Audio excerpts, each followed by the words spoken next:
अच्छा जी, next topic है अब हमारा जॉन्डिस नियोनेट्रम। ठीक है, नियोनेट्स में जो जॉन्डिस हो जाती है, अब इसको डिटेल में कवर करेंगे। ये भी बहुत इंपॉर्टेंट टॉपिक है। नियोनेटल हाइपर बिलीरुबिनीमिया, जो बिलीरुबिन बढ़ जाता है, ये एक ऐसी कंडीशन होती है जिसमें मतलब बहुत ज़्यादा एक्सेसिव कंसनट्रेशन होती है बिलीरुबिन की उसके ब्लड में, नियोनेट के ब्लड में। ठीक है, इसको कहते हैं नियोनेटल हाइपर बिलीरुबिनीमिया। तो दो तरह की हाइपर बिलीरुबिनीमिया होती है, एक या तो वो अनकॉन्जुगेटेड इनडायरेक्ट होगी या फिर कॉन्जुगेटेड यानी डायरेक्ट हाइपरबिलीरुबिनीमिया। अनकॉन्जुगेटेड इनडायरेक्ट जो होती है ये पैथोलॉजिकल भी हो सकती है, फिजियोलॉजिकल भी। लेकिन जो कॉन्जुगेट हुई हुई है यानी डायरेक्ट बिलीरुबिन, वो ऑलवेज ड्यू टू किसी पैथोलॉजिकल डिजीज की वजह से होगी, क्योंकि कॉन्जुगेशन हो गई है और अब जो है वो सिक्रीट नहीं हो रही, एक्सक्रीट नहीं हो रही, तो वो पैथोलॉजिकल हमेशा always due to pathological cause होगी। अब दोनों ये जो टाइप्स हैं इनसे जॉन्डिस होगा। न्यूरोलॉजिकल कंसंट्रेशन अनकॉन्जुगेटेड बिलीरुबिन के कनेक्ट टेरस करवाएगी। ठीक है, जो अनकॉन्जुगेटेड होती है ना, जो इनडायरेक्ट होती है, वो जो है वाटर इनसॉल्युबल होती है, तो इस वजह से वो जाके ब्रेन में एक्यूमुलेट होके कनेक्ट टेरस करवाती है न्यूबॉर्न्स में। तो नियोनेटल जॉन्डिस जो है, जॉन्डिस नियोनेट्रम जिसको हम कहते हैं, ये मैंने आपको बताया कि बेबी की स्किन और आइज़ की येलोइंग को कहते हैं। ठीक है, जिसमें बिलीरुबिन उनके ब्लड में ज़्यादा हो गया है। ठीक है, बिलीरुबिन आरबीसी की ब्रेकडाउन से बनता है।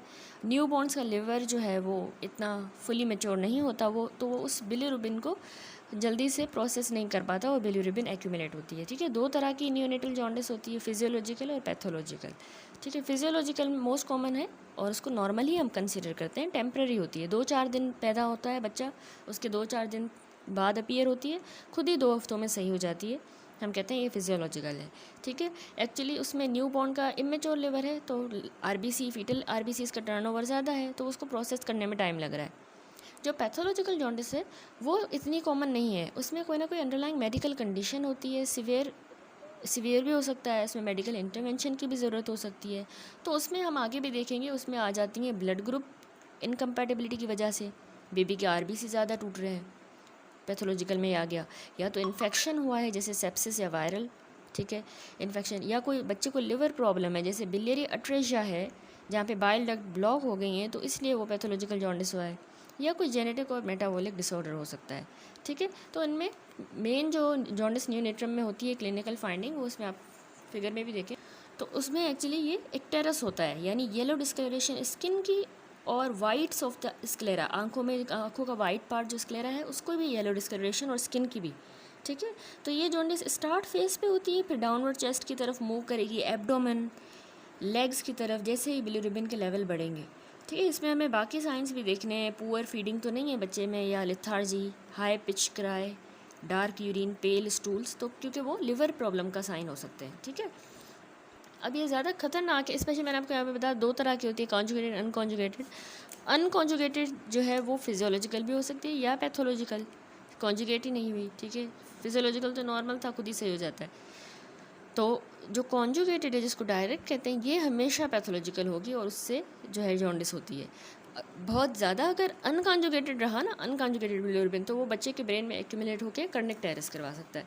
ठीक है, यहाँ पर इसने फिर बताया कि जॉन्डिस कॉमन है और मोस्ट केसेस में ये बिनाइन होती है, बिनाइन नियोनेटल प्रॉब्लम होती है। 60% टर्म और 80% जो प्री टर्म न्यूबॉर्न्स होते हैं उनको क्लिनिकल जॉन्डिस डेवलप करती है, जिसमें उनके बिलीरुबिन के लेवल जो हैं 5 मिलीग्राम पर डेसीलीटर से ऊपर होते हैं with in the first few weeks of life, ज़्यादातर 80% प्री टर्म्स में और 60% टर्म में। तो यानी जॉन्डिस है कॉमन। ठीक है, अब इसके लिए आप सबसे पहले तो नॉर्मल बिलीरुबिन का मैकेनिज़्म समझें। जॉन्डिस जो है उसका जॉन्डिस ज़्यादा कॉमन न्यूबॉर्न्स में इसलिए है क्योंकि उनका हीमोग्लोबिन का मास ज़्यादा होता है। ठीक है, 18 से 22 ग्राम पर डेसीलीटर उनकी हीमोग्लोबिन है, तो हीमोग्लोबिन का एक तो उनका मास ज़्यादा है न्यूबॉर्न्स में, और उनमें मोर देन 75% उनकी फीटल हीमोग्लोबिन होती है बच्चों में। ठीक है, जो अनस्टेबल होती है और हाई ऑक्सीजन टेंशन पे उसकी शॉर्ट लाइफ होती है, हाफ लाइफ होती है इस फीटल हीमोग्लोबिन की, तकरीबन 60 to 70 डेज़ तक। ठीक है। हाई ऑक्सीजन टेंशन पे ये अनस्टेबल है और इसकी हाफ लाइफ भी शॉर्ट है इस फीटल हीमोग्लोबिन की। तो इसीलिए जॉन्डिस न्यू बॉर्न्स में ज़्यादा कॉमन है क्योंकि उनके पास ये फीटल हीमोग्लोबिन है और हीमोग्लोबिन का मास भी ज़्यादा है। अब बिलीरुबिन हमें पता है कि बिलीरुबिन एक्चुअली जो है वो ब्रेकडाउन ऑफ हीमोग्लोबिन से ही डिराइव होता है हमारे रेटिकुलो एंडोथीलियल सिस्टम में। जब यही हीमोग्लोबिन टूटती है तो उससे बिलीरुबिन बनता है। 1 ग्राम जो है हीमोग्लोबिन का 34 मिलीग्राम जितनी बिलीरुबिन बनाता है। ठीक है, ये याद रखिएगा कि 1 ग्राम हीमोग्लोबिन जब ब्रेकडाउन होगी तो उससे 34 मिलीग्राम बिलीरुबिन बनता है। ठीक है, और न्यूबॉर्न जो है उसका नॉर्मल बिलीरुबिन लोड जो है वो 18 मिलीग्राम पर डे होता है। ये उसका नॉर्मल लोड है। अगर इससे ज़्यादा हो जाती है 18 मिलीग्राम पर डे से तो उसको पे क्लिनिकल साइंस अपीयर होते हैं। ठीक है, ये उसका लोड है। नॉर्मल न्यूबॉर्न का bilirubin load 18 milligram per day, जबकि 1 ग्राम देखें हीमोग्लोबिन टूटती है तो 34 मिलीग्राम बिलीरुबिन। तो अब यहाँ पे देखें फिगर, इसमें फॉर्मेशन और एक्सक्रीशन बनी हुई है पूरी बिलीरुबिन की। आरबीसी से हीमोग्लोबिन मिलता है। हीमोग्लोबिन ब्रेक होता है पहले हीम और ग्लोबिन में। ग्लोबिन तो अमाइनो एसिड्स मिलेंगे, रीयूटिलाइज हो जाएंगे। हीम टूटेगा फिर आयरन में और अनकॉन्जुगेटेड बिलीरुबिन में।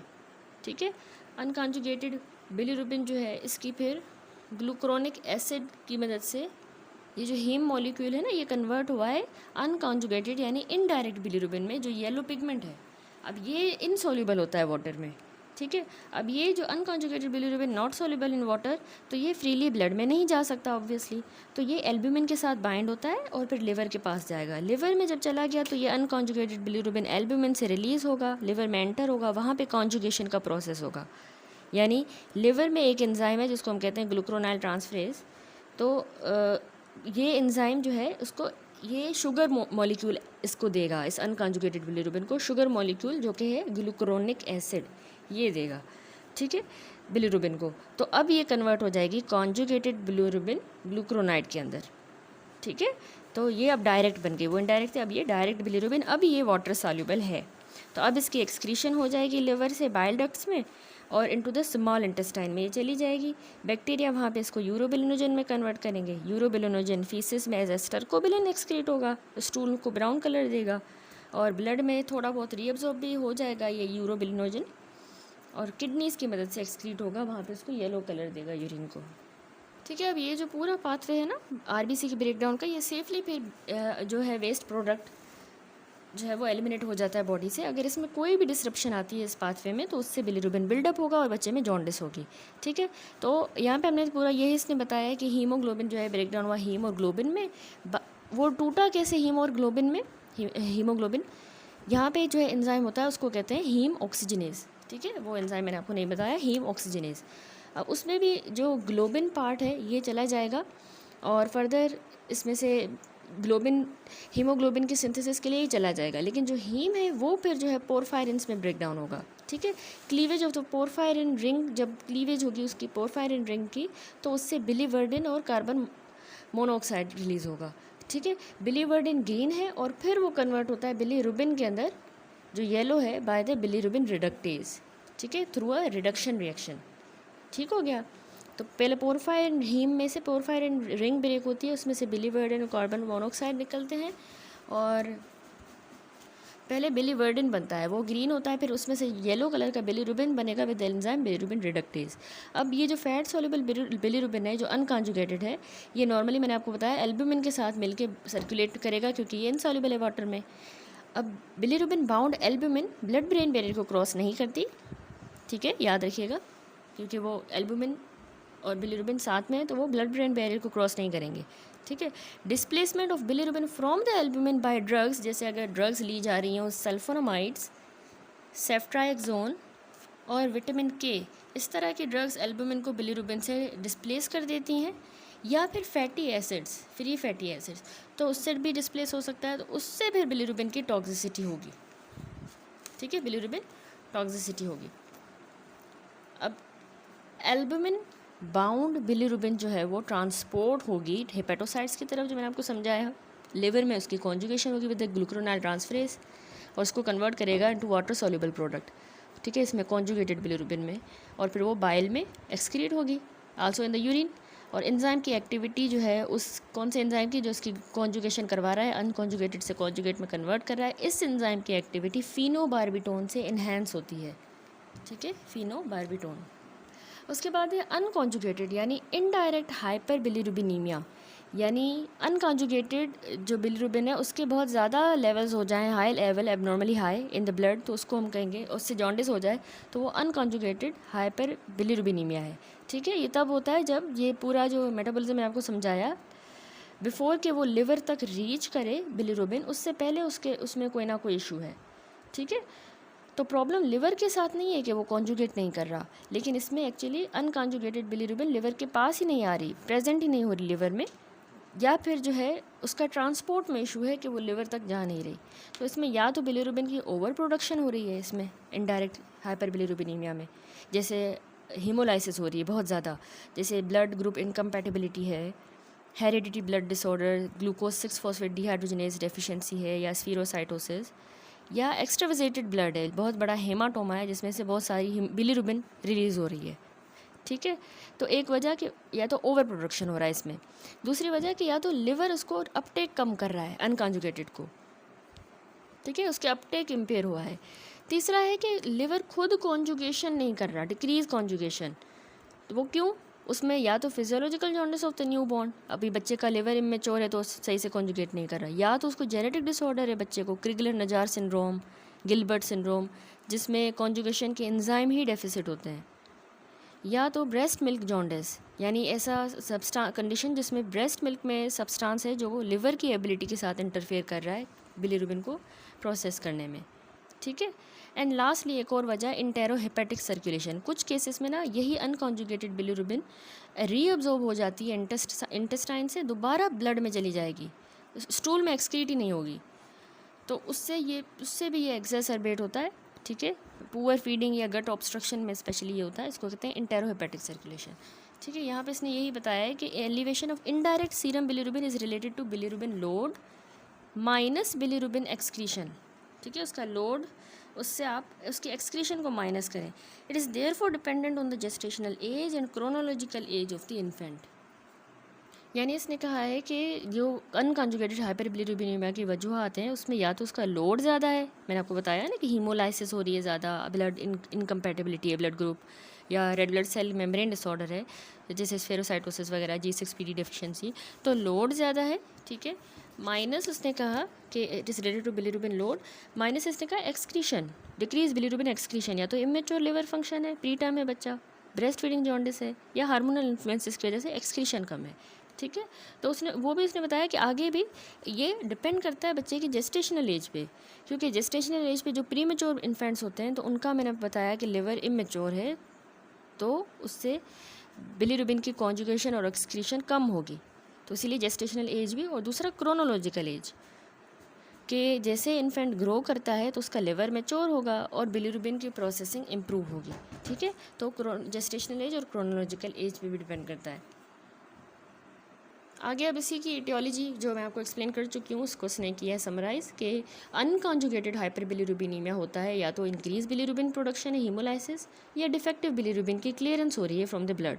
ठीक है, दोनों वजूहत हो सकती हैं, या इवन डिफेक्टिव बिलीरुबिन की कॉन्जुगेशन हो रही है फ्रॉम लिवर, कॉन्जुगेशन डिफेक्टिव है, ब्लड से क्लियरेंस डिफेक्टिव है, या उसकी प्रोडक्शन ज़्यादा हो रही है।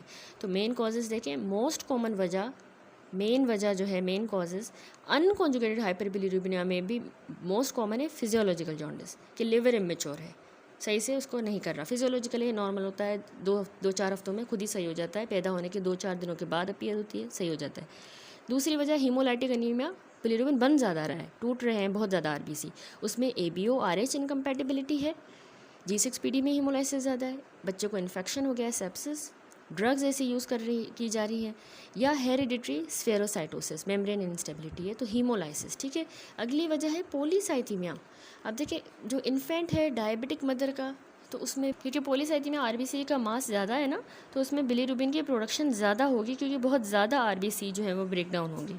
ठीक है, लेकिन लिवर जो है वो सिर्फ कुछ ही को प्रोसेस कर पाएगा बिलीरुबिन को, तो इसीलिए वो लिवर की कैपेसिटी को ओवरवेलम करेगा और अनकॉन्जुगेटेड बिलीरुबिन बढ़ जाती है। ठीक है, तो वो एक्चुअली अगर माँ को डायबिटीज़ हो तो उस बच्चे को पॉलीसाइथीमिया होगा। ठीक है, post maturity small for gestational age जो बच्चे हैं उनको या फिर जो पोस्ट मेच्योर हैं more than 42 week of gestation के बाद पैदा हुए उनमें पॉलीसाइथीमिया। डिलेड कॉर्ड क्लैंपिंग जो है उसका स्पेसिफिक टाइम है, उसके बाद अगर होता है तो उसमें भी आरबीसी ज़्यादा जाएंगे बच्चे में, तो पॉलीसाइथीमिया होगा। और इसके अलावा फीटो मैटरनल या फिर फीटो फीटल ट्रांसफ्यूजन, ठीक है, उस ट्रांसफ्यूजन से भी पॉलीसाइथीमिया, और पॉलीसाइथीमिया जो है अनकॉन्जुगेटेड हाइपर बिलिरुबिनीमिया करवाएगी। तीसरी वजह मैंने आपको बताई थी ब्लड एक्स्ट्राविजेशन, यानी कोई सेफल हेमाटोमा बना है बच्चों में, स्पेशली चाइल्ड बर्थ डिलीवरी के बाद जो बनता है हेड पे, या कोई ऐसा ब्रूज है, तो उनमें से आरबीसी ज़्यादा निकल रहे हैं और ये बिलिरुबिनीमिया हो रही है unconjugated. Breast feeding jaundice, breast milk jaundice, ये भी एक कॉज मैंने आपको बताया किस तरह होता है।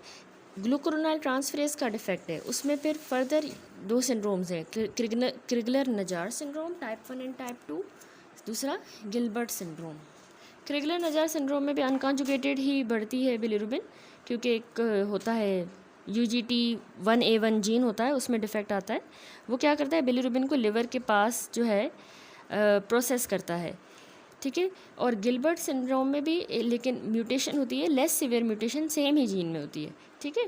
क्रिगलर नजार में जो टाइप 1 है उसमें कंप्लीट या नियर कंप्लीट एब्सेंस होती है उस एंजाइम फंक्शन की, UGT1A1 की, तो बहुत ज़्यादा अनकॉन्जुगेटेड बिलिरुबिन होगी, ठीक है। उसमें इवन कर्निक टेरस भी हो सकता है, ठीक है। जो टाइप 2 है क्रिगलर नजार, उसको एरियाज सिंड्रोम भी कहते हैं। एरियाज वो लेस सिवियर, उसमें पार्शियल डेफिशिएंसी होगी उसी एंजाइम की, तो कुछ फंक्शन फिर भी होगा, माइल्ड फॉर्म है। जो गिलबर्ट सिंड्रोम होता है ना, वो एक कॉमन और हार्मलेस कंडीशन है, उसमें UGT1A1 जीन ही है, सेम स्पेक्ट्रम ऑफ जीन है, उसका डिसऑर्डर होता है, लेकिन ये माइल्ड कंडीशन है, ठीक है। तो ये हैं बेसिकली इसी ग्लूकुरोनाइल ट्रांसफरेज के ही डिफेक्ट। फिर अगली मेटाबॉलिक डिसऑर्डर्स जैसे गैलेक्टोसीमिया, ठीक है। मेटाबॉलिक डिसऑर्डर्स हम आगे देखेंगे कि किस तरह गैलेक्टोसीमिया में और हाइपोथायरॉयडिज्म में भी जो है वो अनकॉन्जुगेटेड हाइपरबिलिरुबिनीमिया होता है। एंड लास्टली एक और वजह इंक्रीज इंटेरोहेपेटिक सर्कुलेशन, जो मैंने आपको बताया कि अगर पाइलोरिक स्टेनोसिस हो या इलियस हो, इंटेस्टाइनल ऑब्स्ट्रक्शन हो, तो उसमें इंटेरोहेपेटिक सर्कुलेशन ज़्यादा होगी, वो रीअब्जॉर्ब हो रहा है और इसीलिए अनकॉन्जुगेटेड हाइपर बिलिरुबिनीमिया हो रहा है। अच्छा, इसमें थोड़ा सा बता देती हूँ कि गैलेक्टोसीमिया में एक्चुअली एक एंजाइम होता है गैल्ट यानी गैलेक्टोज 1 फॉस्फेट यूरिडाइल ट्रांसफरेज, ठीक है। तो एक्चुअली ये एंजाइम बहुत ज़रूरी होता है, गैलेक्टोज 1 फॉस्फेट और UDP ग्लूकोज को UDP galactose and glucose 1 phosphate में कन्वर्ट करने के लिए, ठीक है। तो अब ये प्रोसेस जो है ना, ये एसेंशियल है, क्योंकि जो बाय प्रोडक्ट है हमारा UDP ग्लूक्रोनिक एसिड, ये मॉलिक्यूल है जो बिलिरुबिन को अटैच करता है कॉन्जुगेशन प्रोसेस में, ठीक है। जब ये गार्ड एंजाइम डेफिशिएंट होगा तो ये पाथवे डिसरप्ट होगा, तो उससे UDP ग्लूक्रोनिक एसिड शॉर्टेज हो जाएगी। अगर ये इतना इनफ मॉलिक्यूल ना होगा तो लिवर की ability to conjugate the bilirubin वो सीवियरली इम्पेयर हो जाएगी और उससे अनकॉन्जुगेटेड बिलिरुबिन का बिल्डअप हो जाएगा, ठीक है। तो ये थोड़ा सा इसमें है कॉम्प्लेक्स मैकेनिज्म। जब ये रेलेवेंट टॉपिक हम मेटाबॉलिक डिजीज़ वाले चैप्टर में पढ़ेंगे तब मैं डिटेल में आपको समझाऊंगी, यहाँ तक बस याद रखें, ठीक है। और इसके अलावा दूसरी भी वजह है गैलेक्टोसीमिया में, एक्चुअली ना जो टॉक्सिक गैलेक्टोज मेटाबोलाइट्स होते हैं ना, पार्टिकुलरली जो गैलेक्टोज 1 फॉस्फेट है, तो ये ज़्यादा एक्यूमुलेट करेगा तो ये आरबीसीज को डैमेज करेगा, उनकी हीमोलाइसिस करवा के भी बिलिरुबिन को बढ़ाता है, ठीक है। दूसरा मैंने कहा हाइपोथायरॉयडिज्म हमारे थायराइड हार्मोन जो है ना वो भी ज़रूरी होते हैं फुल डेवलपमेंट और एक्टिविटी ऑफ एंजाइम UGT1A1 जो इसमें इन्वॉल्व था क्रिगलर नजार और इनमें यही एंजाइम होता है, इसकी एक्टिविटी के लिए थायराइड हार्मोन ज़रूरी हैं, ठीक है। तो कॉन्जुगेशन वगैरह के लिए अगर यही थायराइड हार्मोन्स नहीं होंगे तो इसकी मैचुरेशन नहीं होगी और इस एंजाइम की एक्टिविटी कम होगी, ठीक हो गया। और थायराइड हार्मोन आल्सो हमारे कुछ प्रोटीन्स को भी एक्सप्रेस कर रहे होते हैं जो बिलिरुबिन का अपटेक करेंगे लिवर सेल्स में, तो थायराइड हार्मोन ही नहीं होंगे तो प्रोटीन्स कम होंगे तो बिलिरुबिन का अपटेक नहीं होगा लिवर से, ठीक है। तो ये हो गए सारे कॉजेज़ अनकॉन्जुगेटेड यानी इनडायरेक्ट हाइपर बिलिरुबिनीमिया के, जिसमें या तो आरबीसी बन ज़्यादा रहे हैं जिसमें हीमोलाइसिस टूट ज़्यादा रहे हैं जिसमें हीमोलाइसिस, या तो फिजियोलॉजिकल जॉन्डिस मोस्ट कॉमन वजह, पॉलीसाइथीमिया, एक्स्ट्राविजेशन ब्लड की, breast milk and breast feeding jaundice, glucuronyl transferase का डिफेक्ट, मेटाबॉलिक डिसऑर्डर्स या इंक्रीज इंटेरोहेपेटिक सर्कुलेशन, ठीक है। या तो क्लियरेंस कम हो रही है, कॉन्जुगेशन कम हो रही है, या बिलिरुबिन की प्रोडक्शन ज़्यादा हो रही है, दैट्स इट। अब आ जाए अगले टॉपिक पे which is the physiological jaundice. Physiological jaundice बार बार मैंने आपको बताया ये नॉर्मल है, सही होता है और कैसे 2-4 दिन में अपीयर होती है, 2-4 हफ्तों में ही सही हो जाती है, ठीक है। इसको थोड़ा डिटेल में देखें। सबसे पहले इन्होंने केस प्रेजेंट किया फिजियोलॉजिकल जॉन्डिस का कि 3 दिन का 3 day old term healthy infant है लेकिन उसको जॉन्डिस के साथ वो प्रेजेंट हुआ। फिजिकल एग्जामिनेशन की बच्चा बिल्कुल अलर्ट है, नॉर्मल है। लैब इन्वेस्टिगेशन करवाई तो उसकी हीमोग्लोबिन 16 ग्राम पर डेसीलीटर है, रेटिक्यूलोसाइट्स 1% और bilirubin unconjugated 8.5 milligram per decilitre. ठीक है, अनकॉन्जुगेटेड देखें बढ़ी हुई है 8.5 मिलीग्राम पर डेसीलीटर और जो कॉन्जुगेटेड है वो 0.8 मिलीग्राम पर डेसीलीटर यानी नॉर्मल है। अच्छा, नॉर्मल रेंजेस मैं आपको बता दूं, जो टोटल बिलीरुबिन होती है वो आप याद रखें कि टोटल बिलीरुबिन 0.3 से 1.2 मिलीग्राम पर डेसीलीटर होती है। ठीक है, ये टोटल है। उसमें भी आप याद रखें कि कॉन्जुगेटेड नॉर्मली जो है, कॉन्जुगेटेड जिसको हम डायरेक्ट कहते हैं, वो लेस देन 0.3 होनी चाहिए, less than 0.3 milligram per decilitre. और जो अनकॉन्जुगेटेड है यानी इनडायरेक्ट, ठीक है, वो टिपिकली कैलकुलेट हम कैसे करते हैं, हम कॉन्जुगेटेड को टोटल से सब्ट्रैक्ट करते हैं, तो उसकी नॉर्मली रेंज होती है 0.2 से 0.8। ठीक है, अनकॉन्जुगेटेड की। यहाँ पर देखें अनकॉन्जुगेटेड जो है वो 8.5 है, ये 0.2 से 0.8 होनी चाहिए लेकिन ये 8.5 है। ठीक है, और कॉन्जुगेटेड कितनी होनी चाहिए, लेस देन 0.3, तो इसकी है 0.8, तो तकरीबन नियरली नॉर्मल है। ठीक है, इतनी ज़्यादा रेज नहीं है। अच्छा, अब इसकी डेफिनेशन देखिए फिजियोलॉजिकल जॉन्डिस की, उससे रिलेटेड ये केस है। फिजियोलॉजिकल जॉन्डिस, वैसे इसको नियोनेटल जॉन्डिस कहते हैं, मोस्ट कॉमन है और typically harmless type of jaundice in the newborn's. ठीक है, टेम्पररी कंडीशन है और ये normal part of the baby transition जब होती है फ्रॉम वोम टू आउटसाइड वर्ल्ड, उस ट्रांजिशन के दौरान ये नॉर्मली होता है।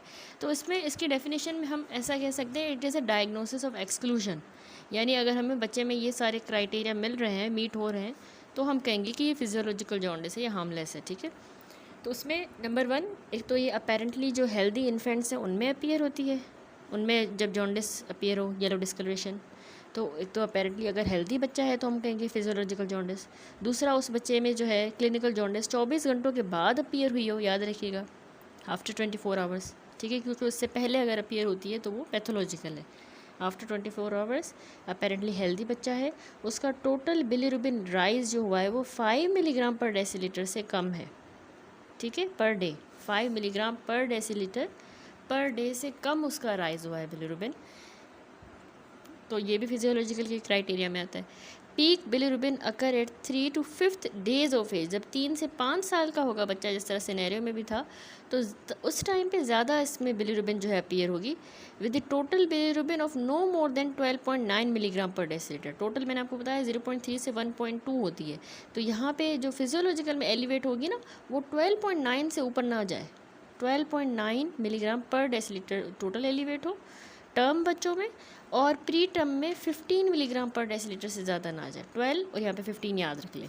ठीक है, तो ये भी फिजियोलॉजिकल जॉन्डिस के क्राइटेरिया में आता है कि इतनी सिर्फ एलिवेट हो और ज़्यादा से ज़्यादा 3 से 5वें दिन पे एलिवेट हो, अपीयर क्लिनिकली 24 घंटों के बाद हुई हो।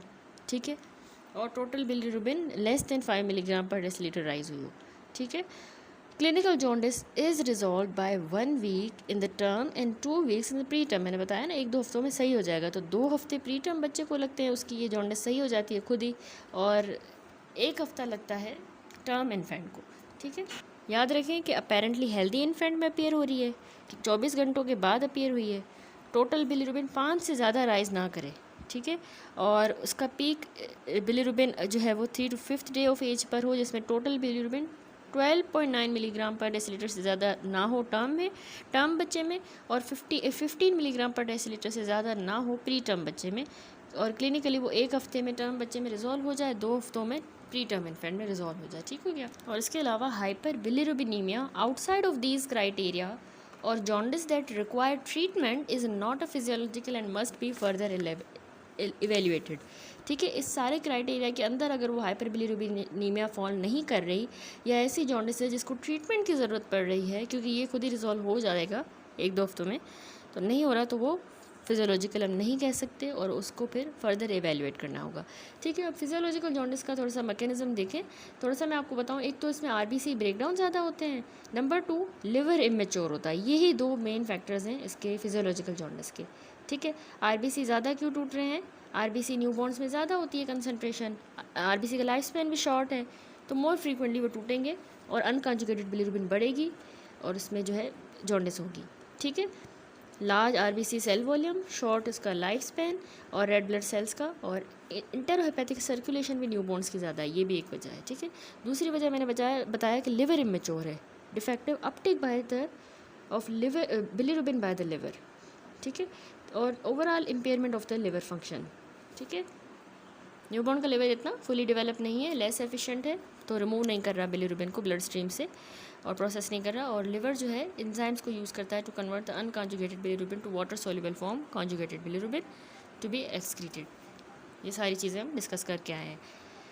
तो यहाँ पे जो हमने देखा, अब देख लेते हैं कुछ haemolytic disease of the newborn, क्योंकि ये भी जॉन्डिस से रिलेटेड है, ठीक है। Haemolytic disease of the newborn जो स्पेशली पैथोलॉजिकल जॉन्डिस की वजूहत बनती हैं, उसमें हमें पता है कि कुछ एक्वायर्ड होती हैं। अच्छा, फिजियोलॉजिकल जॉन्डिस जो है ना, वैसे मैंने आपको बताया कि 24 घंटों में डिसअपीयर हो जाती है, तो वैसे उसका ट्रीटमेंट जो है इतना नहीं है। कुछ केसेस में अगर बिलीरुबिन के लेवल ज़्यादा होते हैं तो उसमें फोटोथेरेपी का कहा जाता है कि बच्चे को ब्लू ग्रीन लाइट के अंडर रखा जाता है। लाइट क्या करेगी, उस बिलीरुबिन मॉलिक्यूल को चेंज कर देगी इनटू अ फॉर्म, ऐसी फॉर्म में जैसे जो कि ईजिली एक्सक्रीट हो जाए यूरिन और स्टूल में, तो उसके लोअर कर देगी उसके लेवल्स ब्लड के अंदर, तो फोटोथेरेपी का कहा जाता है। वैसे इसमें फिजियोलॉजिकल जॉन्डिस अगर माइल्ड है, ट्रीटमेंट की ज़रूरत नहीं है, सिर्फ बच्चों को डॉक्टर्स एडवाइस करते हैं कि फ्रीक्वेंट फीडिंग करवाएं, ब्रेस्ट फीडिंग या फॉर्मूला, ताकि बच्चा जो है ज़्यादा स्टूल पास करे तो उससे उनकी बिलीरुबिन रिमूव हो, ठीक है। अब आ जाए अगले टॉपिक पे, haemolytic disease of newborn, RH incompatibility, ठीक है। एक्वायर्ड हीमोलाइटिक अनीमिया जो है वो देखी गई है ABO या RH इनकम्पैटिबिलिटी में, जिसमें एक एग्जांपल है एरिथ्रोब्लास्टोसिस फिटेलिस, ठीक है। इसको haemolytic disease of the newborn भी कहा जाता है, between the infant and mother ये इनकम्पैटिबिलिटी होती है, ठीक है। Haemolytic disease of the newborn, इसको एरिथ्रोब्लास्टोसिस फिटेलिस भी कहते हैं। सीरियस कंडीशन है जिसमें मदर और बेबी के ब्लड टाइप्स का मिसमैच हो जाता है, ठीक है। और मोस्ट वेल नोन और सिवियर फॉर्म इसी की है ये RH इनकम्पैटिबिलिटी, ठीक है। तो इट मे आल्सो भी associated with the use of certain drugs, जैसे सल्फोनामाइड्स भी हीमोलाइसिस करवाती हैं, एक्वायर्ड हीमोलाइटिक अनीमिया करवाती हैं, या फिर अगर इन्फेक्शंस हों तो इन्फेक्शंस में भी एक्वायर्ड हीमोलाइटिक अनीमिया होती है, ठीक है। हमने कहा एक्वायर्ड हीमोलाइटिक अनीमिया ABO या RH इनकम्पैटिबिलिटी एरिथ्रोब्लास्टोसिस में देखी गई है, या सल्फोनामाइड ड्रग्स यूज़ करने से या इन्फेक्शन से, ठीक है। Haemolytic anaemia may result from congenital red blood cell disorder, जैसे अगर बच्चे को कंजेनिटली ही RBC का मसला है, या तो उसको हेरिडिटरी स्फेरोसाइटोसिस है, या तो उसको G6PD डेफिशिएंसी है, तो उसमें भी एक्वायर्ड हीमोलाइटिक अनीमिया होगी, ठीक है। तो ज़्यादा हम यहाँ पे अब पहले फोकस करेंगे RH इनकम्पैटिबिलिटी पे, फिर जो है हम डिस्कस करेंगे डिटेल में ABO इनकम्पैटिबिलिटी। पहले तो एक केस देखिए इन्होंने डिस्कस किया है RH इनकम्पैटिबिलिटी से रिलेटेड। फुल टर्म बेबी है, प्रेजेंट्स विद पेलार और जॉन्डिस, उसको सेकेंड डे ऑफ लाइफ पे ये पेलार और जॉन्डिस के साथ वो प्रेजेंट हुआ है। Mother first did not have jaundice at birth, mother का जो फर्स्ट बेबी है उसको पैदा जब हुआ था पहला बच्चा, उसको जॉन्डिस नहीं हुई थी बर्थ के टाइम पे। जब क्लिनिकल इन्वेस्टिगेशंस करवाई तो डायरेक्ट कोम टेस्ट उसका पॉजिटिव आया, ठीक है। Mother blood group A negative है, ठीक है, और बेबी का ब्लड ग्रुप O पॉजिटिव है। तो ये एक सिंपल सा केस है जो कि RH इनकम्पैटिबिलिटी से रिलेटेड है। मैं एक्सप्लेन करती हूँ कैसे। डायरेक्ट जो कोम टेस्ट कर रहे हैं वो पॉजिटिव आया, उसको डायरेक्ट एंटी ग्लोबुलिन टेस्ट या DAT टेस्ट भी कहा जाता है, ठीक है। तो यहाँ पर और मदर हमने कहा A नेगेटिव है, बेबी O पॉजिटिव है। तो डायरेक्ट कोम टेस्ट से पता चला है कि एंटीबॉडीज़ जो है, तो डायरेक्ट कोम टेस्ट से पता चला है कि बेबी के जो RB सेल्स हैं उनके साथ एंटीबॉडीज़ अटैच हुई हुई हैं। मदर का ब्लड ग्रुप A नेगेटिव है, बेबी का O है, तो इसका मतलब है मदर ने एंटीबॉडीज़ उस मदर की एंटीबॉडीज़ जो हैं वो मदर ने एंटीबॉडीज़ डेवलप की हैं against the RH-D antigen. Against the RH-D antigen mother ने जो है एंटीबॉडीज़ डेवलप कर ली हैं, क्योंकि देखिए मदर RH-D नेगेटिव है और बेबी RH-D पॉजिटिव है, तो मदर ने उसके अगेंस्ट एंटीबॉडीज़ बनाई हैं।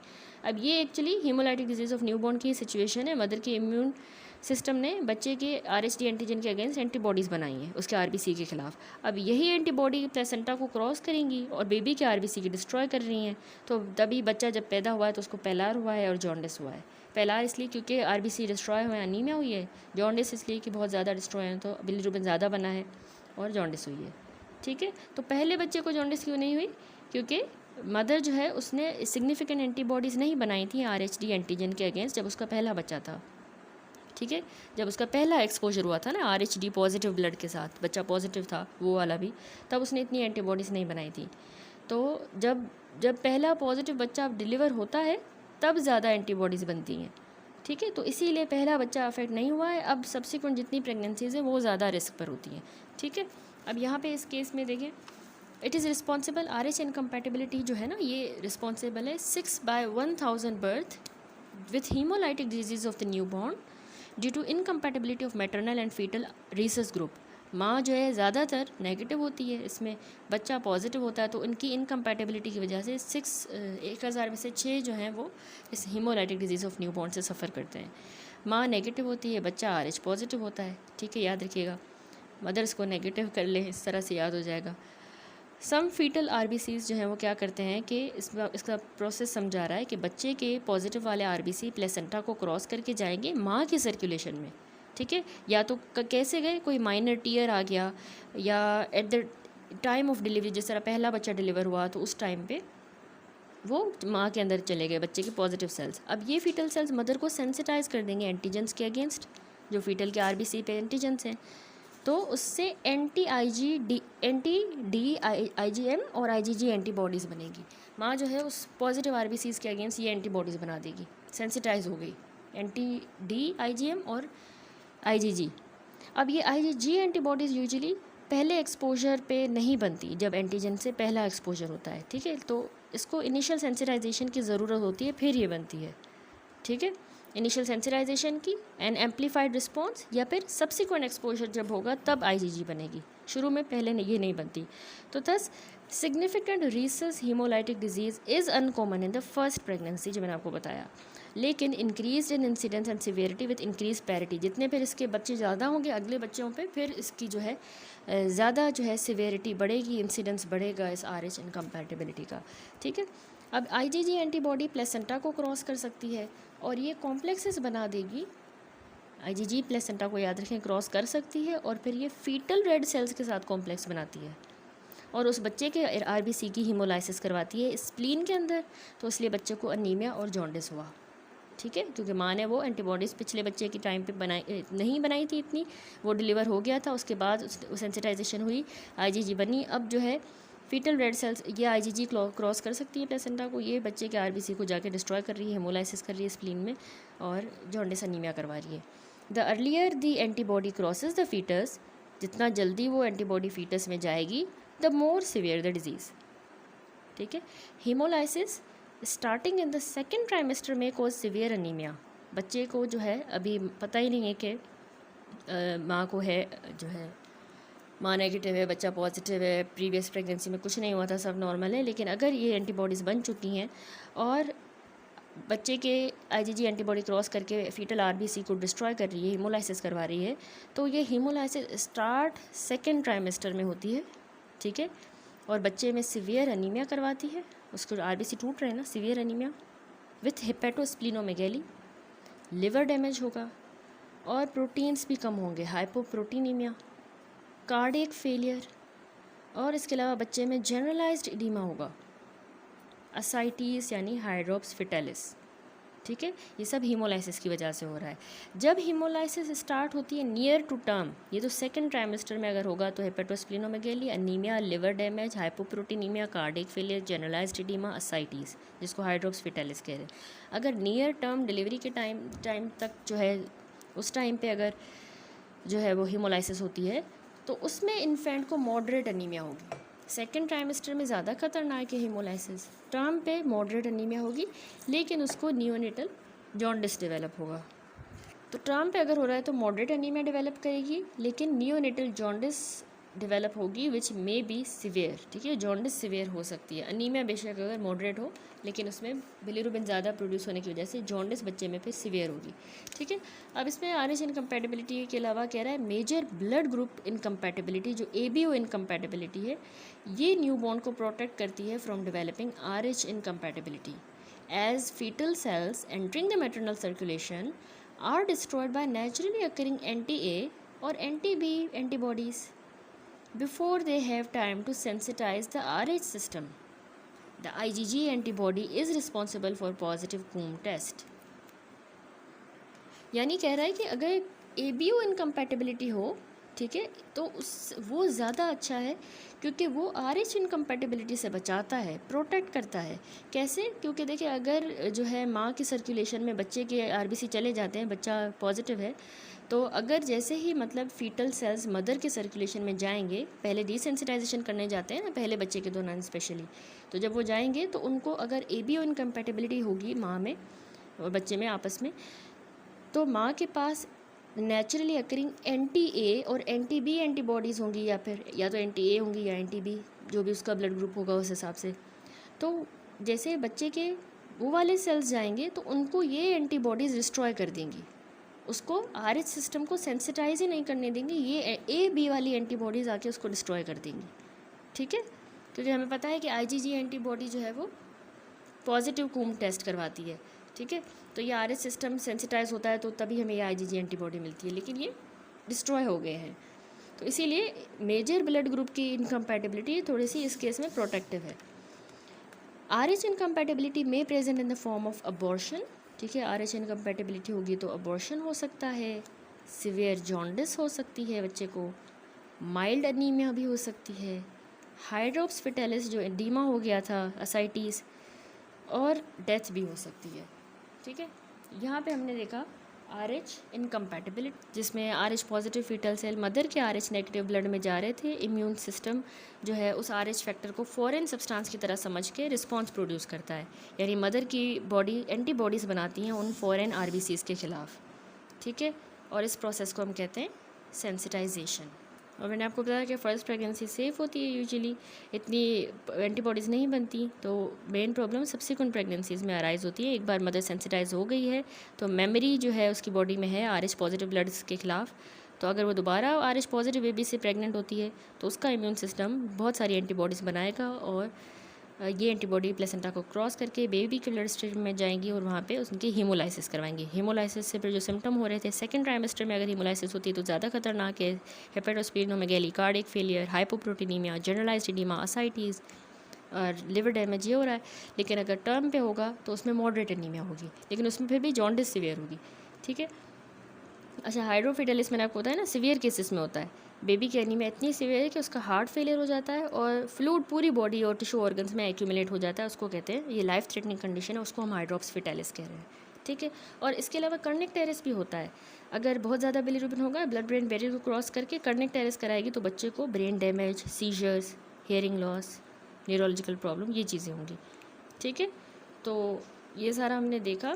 इसकी वजह से यहाँ पे इन्होंने बताई नहीं है प्रिवेंशन और इसका ट्रीटमेंट। हमने ऑब्स में भी देखा है कि fortunately haemolytic disease of the newborn जो RH इनकम्पैटिबिलिटी से है वो हाईली प्रिवेंटेबल है। इसमें हम रोगाम देते हैं, RH इम्यून ग्लोबुलिन होता है, इसको कहते हैं रोगाम, ठीक है। रोगाम ये इम्यूनोग्लोबुलिन है, ये मोस्ट इफेक्टिव प्रिवेंशन मेडिकेशन है।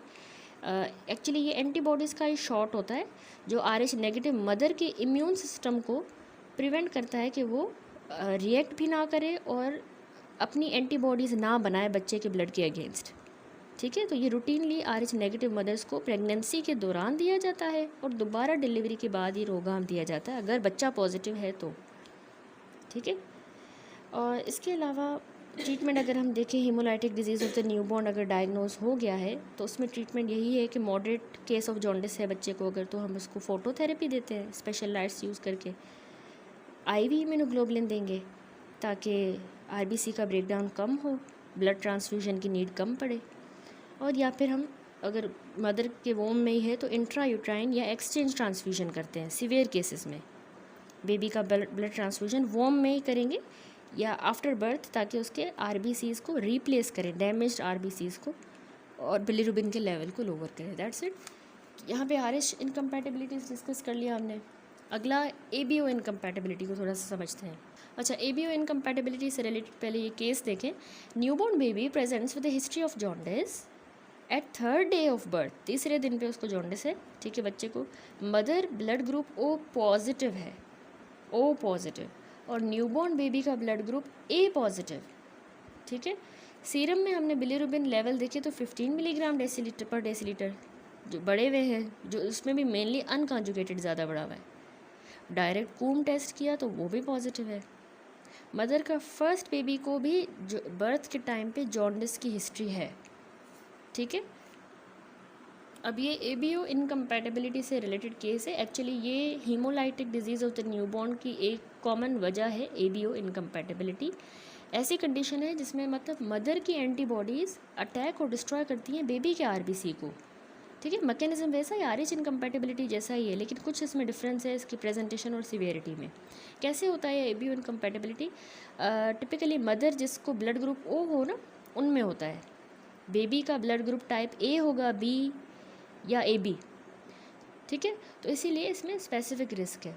देखिए O ब्लड ग्रुप है मदर का, तो उसमें प्री एग्जिस्टिंग एंटीबॉडीज़ होती हैं, हमें पता है O वालों के पास एंटीबॉडीज़ होती हैं, ठीक है। NTA और NTB होंगी उनके ब्लड में। बेशक उनका A या B के साथ ब्लड के साथ एक्सपोजर नहीं हुआ, उनके पास होती हैं एंटीबॉडीज़, क्योंकि उनका खुद का O ब्लड ग्रुप है, ठीक है। तो इसीलिए इन वुमेंस में ज़्यादा होता है। तो ये एंटीबॉडीज़ प्राइमरीली IgG क्लास की होती हैं, ठीक है। इसका मतलब है कि ये स्मॉल इनफ है कि प्लेसेंटा को क्रॉस कर सकती हैं और फीटस के सर्कुलेशन में चली जाएंगी। फीटस का ब्लड जो है ना इनहेरिट हुआ है, बच्चा A है, B है या AB है फादर से, तो उनके RBC में A एंटीजन होगा, B एंटीजन होगा उनके सरफेस पे। अब इम्यून रिएक्शन हो जाएगा कि वो एंटीबॉडीज़ जो आई हैं मदर की क्रॉस करके प्लेसेंटा को, बच्चे के RBC को डिस्ट्रॉय कर देंगी, ठीक है।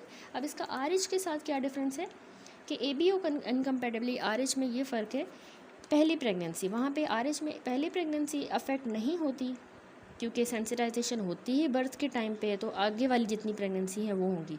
लेकिन यहाँ ABO इनकम्पैटिबिलिटी पहली प्रेगनेंसी को भी अफेक्ट करेगा, क्योंकि मदर का O ब्लड ग्रुप है, उसको पहले से ही एंटीबॉडीज़ हैं। ऐसा नहीं है बच्चा पहला डिलीवर होगा फिर एंटीबॉडीज़ बनेगी, उसको पहले से ही हैं। दूसरा सिवियरिटी के लिहाज से फ़र्क है कि ABO थोड़ा माइल्ड है, RH की निस्बत ये माइल्ड है, क्योंकि फीटस के RBC में फ्यू एंटीजेंस होते हैं, A एंड B एंटीजेंस की साइड्स कम होती हैं बनस्बत एडल्ट RBC के, तो माइल्ड रिएक्शन होगा। दूसरा कि ABO एंटीजेंस और भी बहुत से फीटल टिश्यूज़ और फ्लूइड्स पे हैं, तो डिकॉय की तरह एक्ट कर रहे हैं, तो मतलब माँ की एंटीबॉडीज़ जाके उन जगहों को जाके कर लेंगी, न्यूट्रलाइज वहाँ पे हो जाएंगे, RBC को इतना नुकसान फिर नहीं होता। और तीसरा फ़र्क हाइड्रोप्स का भी है। जो haemolytic disease of the newborn की सीवियर फॉर्म है हाइड्रोप्स फिटेलिस, वो ABO में रेयर है, ठीक है, लेकिन वहाँ RH में हमने देखा हाइड्रोप्स फिटेलिस होता है, ठीक हो गया। अब यहाँ पे ये बता रहा है कि ABO इनकम्पैटिबली 20 से 25% प्रेगनेंसीज़ में होती है, जिसमें भी मैंने आपको बताया जिनका स्पेशली माँ का O ब्लड ग्रुप हो, ठीक है, 20 से 25 में होती है। Present only 1 in 10 of such pregnancy. इस केस में माँ का O होता है, बच्चा A या B होगा blood group. Severe form of haemolysis ऐसे पेशेंट्स में रेयर है, माइल्ड होती है ये। उसकी वजह यही है कि ABO एंटीबॉडीज़ जो हैं, जो नेचुरली माँ के अंदर मौजूद हैं, वो IgM होती हैं रादर देन IgG, और इसीलिए इतना प्लेसेंटा को क्रॉस नहीं करती है, कि ये भी वजह है। दूसरी वजह, बच्चे के फीटल A और B एंटीजेंस वीक होते हैं, तो वो लिटिल एंटीबॉडी रिस्पॉन्स प्रोड्यूस करेंगे to the mother, in the mother, वो वीक एंटीजेंस हैं। और इसके अलावा कोई भी अगर एंटीबॉडी माँ ने प्रोड्यूस कर रही है, तो वो बच्चे वो फीटल टिश्यू एंटीजेंस, मैंने कहा ना टिश्यू पे भी ये एंटीजेंस मौजूद हैं, उसके साथ जाके न्यूट्रलाइज हो जाएगी। तो इसीलिए इनमें ABO में माइल्ड रिएक्शन होता है, ठीक है, और ये सीवियर हीमोलाइसिस नहीं होती। अच्छा, अब माँ जिसको ब्लड ग्रुप O है, उसको मोर लाइकली है कि उसमें IgG एंटीबॉडीज़ हों और वो प्लेसेंटा को क्रॉस करती हैं। डायरेक्ट कूम टेस्ट इसमें हमें नेगेटिव मिलता है बिकॉज ऑफ लो एंटीबॉडी टाइटर। अच्छा, वैसे तो इसमें सिम्टम साइंस में हमें मॉडरेट अनीमिया, जिस तरह सिनेरियो में भी हमने देखा, तो moderate mild to moderate anaemia भी मिलती है, और इसमें जॉन्डिस मिलती है, ठीक है, स्प्लीनोमेगैली, और पॉजिटिव कूम टेस्ट मिलता है जो कि बच्चे में बेबी के रेड ब्लड सेल्स के ऊपर एंटीबॉडीज़ डिटेक्ट करता है, तो पॉजिटिव कूम टेस्ट। वरना जो है लो एंटीबॉडी टाइटर की वजह से नेगेटिव भी मिल सकता है, ठीक है। अच्छा, आगे इसने कहा ABO हीमोलाइटिक डिजीज़ में भी seen even in the firstborn infant, वही बात कि इसमें पहले बच्चे में हो जाता है इनकम्पैटिबिलिटी। फॉलोइंग कॉम्बिनेशन हो सकते हैं पॉसिबल हीमोलाइटिक कॉम्बिनेशन, कौन से? माँ O है, इन्फेंट A, B या AB, तो उसको होगी ये ABO इनकम्पैटिबिलिटी। माँ अगर A है, बच्चा B है या AB है, तो उसको भी होगी। माँ B है, इन्फेंट A है या AB है, माँ AB है और बच्चे, तो फिर बच्चे को कोई भी इनकम्पैटिबिलिटी नहीं होगी, ठीक है। अब अदर फॉर्म्स पे आ जाए। माइनर ग्रुप्स होते हैं कैल, किड, डफ़ी, डिएगो एक्सेट्रा, इनके ये भी हमारे एंटीजेंस ही हैं, जिस तरह ABO-RH है ना, इसी तरह जो है ये भी है।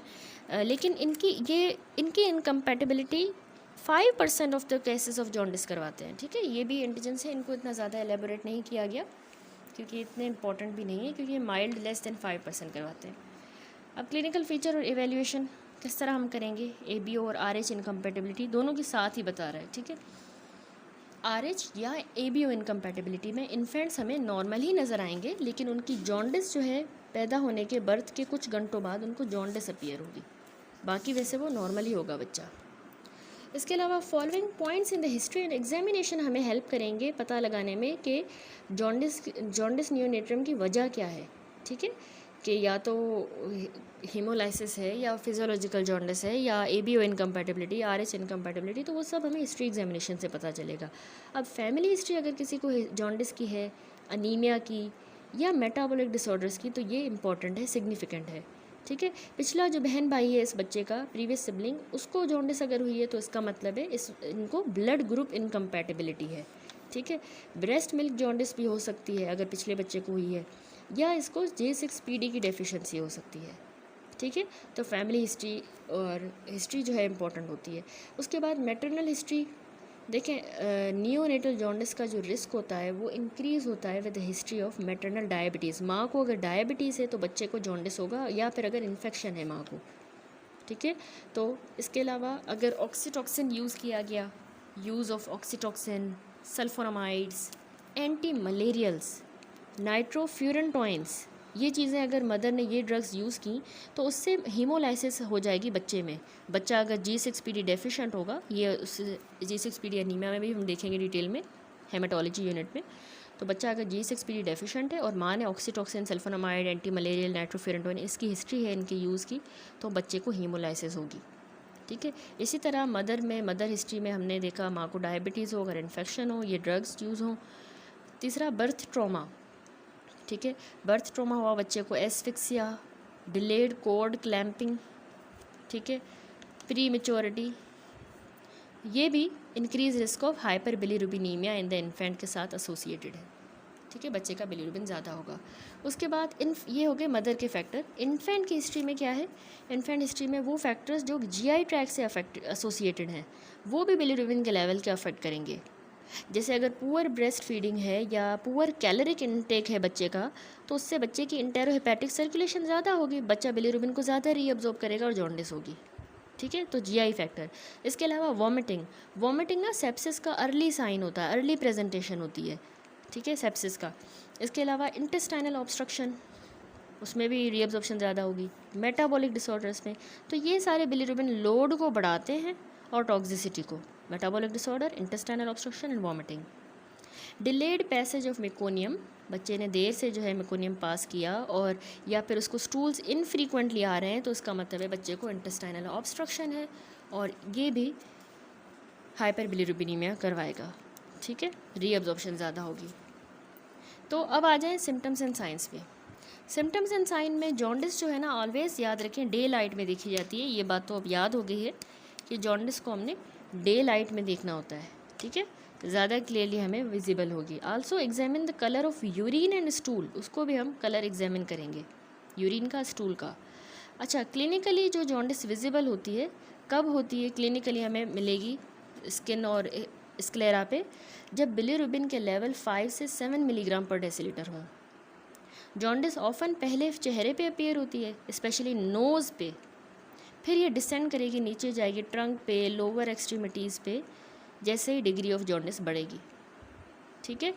एरियाज ऑफ ब्लीडिंग, जैसे अगर बच्चे को सेफेल हेमाटोमा हुआ है, पेटिकिया हुए हैं, इक्काइमोसिस हुई है, तो ब्लीडिंग का कोई भी एरिया अगर मिल रहा है तो उसका मतलब है वहाँ पे बच्चे का ब्लड एक्स्ट्रावजेट हुआ है, तो उसमें भी जॉन्डिस अपीयर होती है, हमने पढ़ा, ब्लड ज़्यादा है, हीमोलाइसिस होगी। हेपेटोस्प्लीनोमेगैली अगर मिल रही है हमें साइन एंड सिम्टम में बच्चे में, तो ये भी हीमोलाइटिक डिजीज़ को इंडिकेट करती है, या लिवर डिजीज़ को, या इन्फेक्शन को। प्रीमेच्योरिटी के हमें बच्चे में फिजिकल साइंस मिल रहे हैं, इंट्रायूट्राइन ग्रोथ रिस्ट्रिक्शन मिल रही है, या अगर बच्चा पोस्ट मैच्योर है यानी 42 वीक ऑफ जेस्टेशन से बड़ा है, तो ये भी हाइपर बिलीरुबिनीमिया के वजह ढूंढने में हमें हेल्प करेंगे, ठीक है। तो ये सारे आप साइंस एंड सिम्टम्स जहन में रखिएगा। इसके अलावा प्लिथोरा जो है ना फुल हो जाता है, फुलनेस, भरा भरा सा, कंजेस्टेड भी कह सकते हैं। फेस को कहते हैं प्लेथोरा, तो वो पॉलीसाइथीमिया में मिलता है, ठीक है। रेडनेस सा, पिंकिश सा फेस प्लेथोरा कहते हैं। ये अगर बच्चे में मिल रहा है तो बच्चे को पॉलीसाइथीमिया है, और हमने देखा कि पॉलीसाइथीमिया भी जॉन्डिस करवाती है।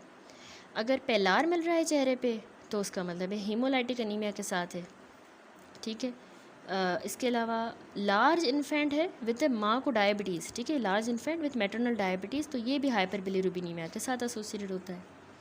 ओम्फेलाइटिस, ठीक है, अम्बिलाइकल कॉर्ड की inflammation, chorioretinitis, microcephaly, petechial and purpuric lesions, तो ये सब भी इंक्रीज्ड सीरम बिलिरुबिन की वजूहात हैं, इन्फेक्शस वजूहात हैं, ठीक है। इन्फेक्शन की वजह से जो है बिलिरुबिन एलिवेट हुआ है। अगर ओम्फेलाइटिस मिल रहा है, chorioretinitis, microcephaly, petechial and purpuric lesions, ठीक है।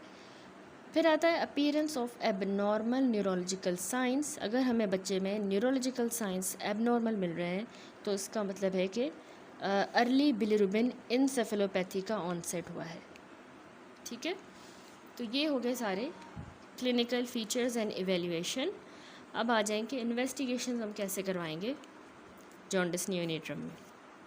तो हाइपर बिलिरुबिनीमिया, बिलिरुबिन बढ़ी हुई है, उसको हमें इन्वेस्टिगेट करना होगा whenever pathological causes are suspected, ठीक है। जो फिजियोलॉजिकल तो सही है, उसमें हमने कुछ नहीं करना होता, फोटोथेरेपी सिर्फ करेंगे।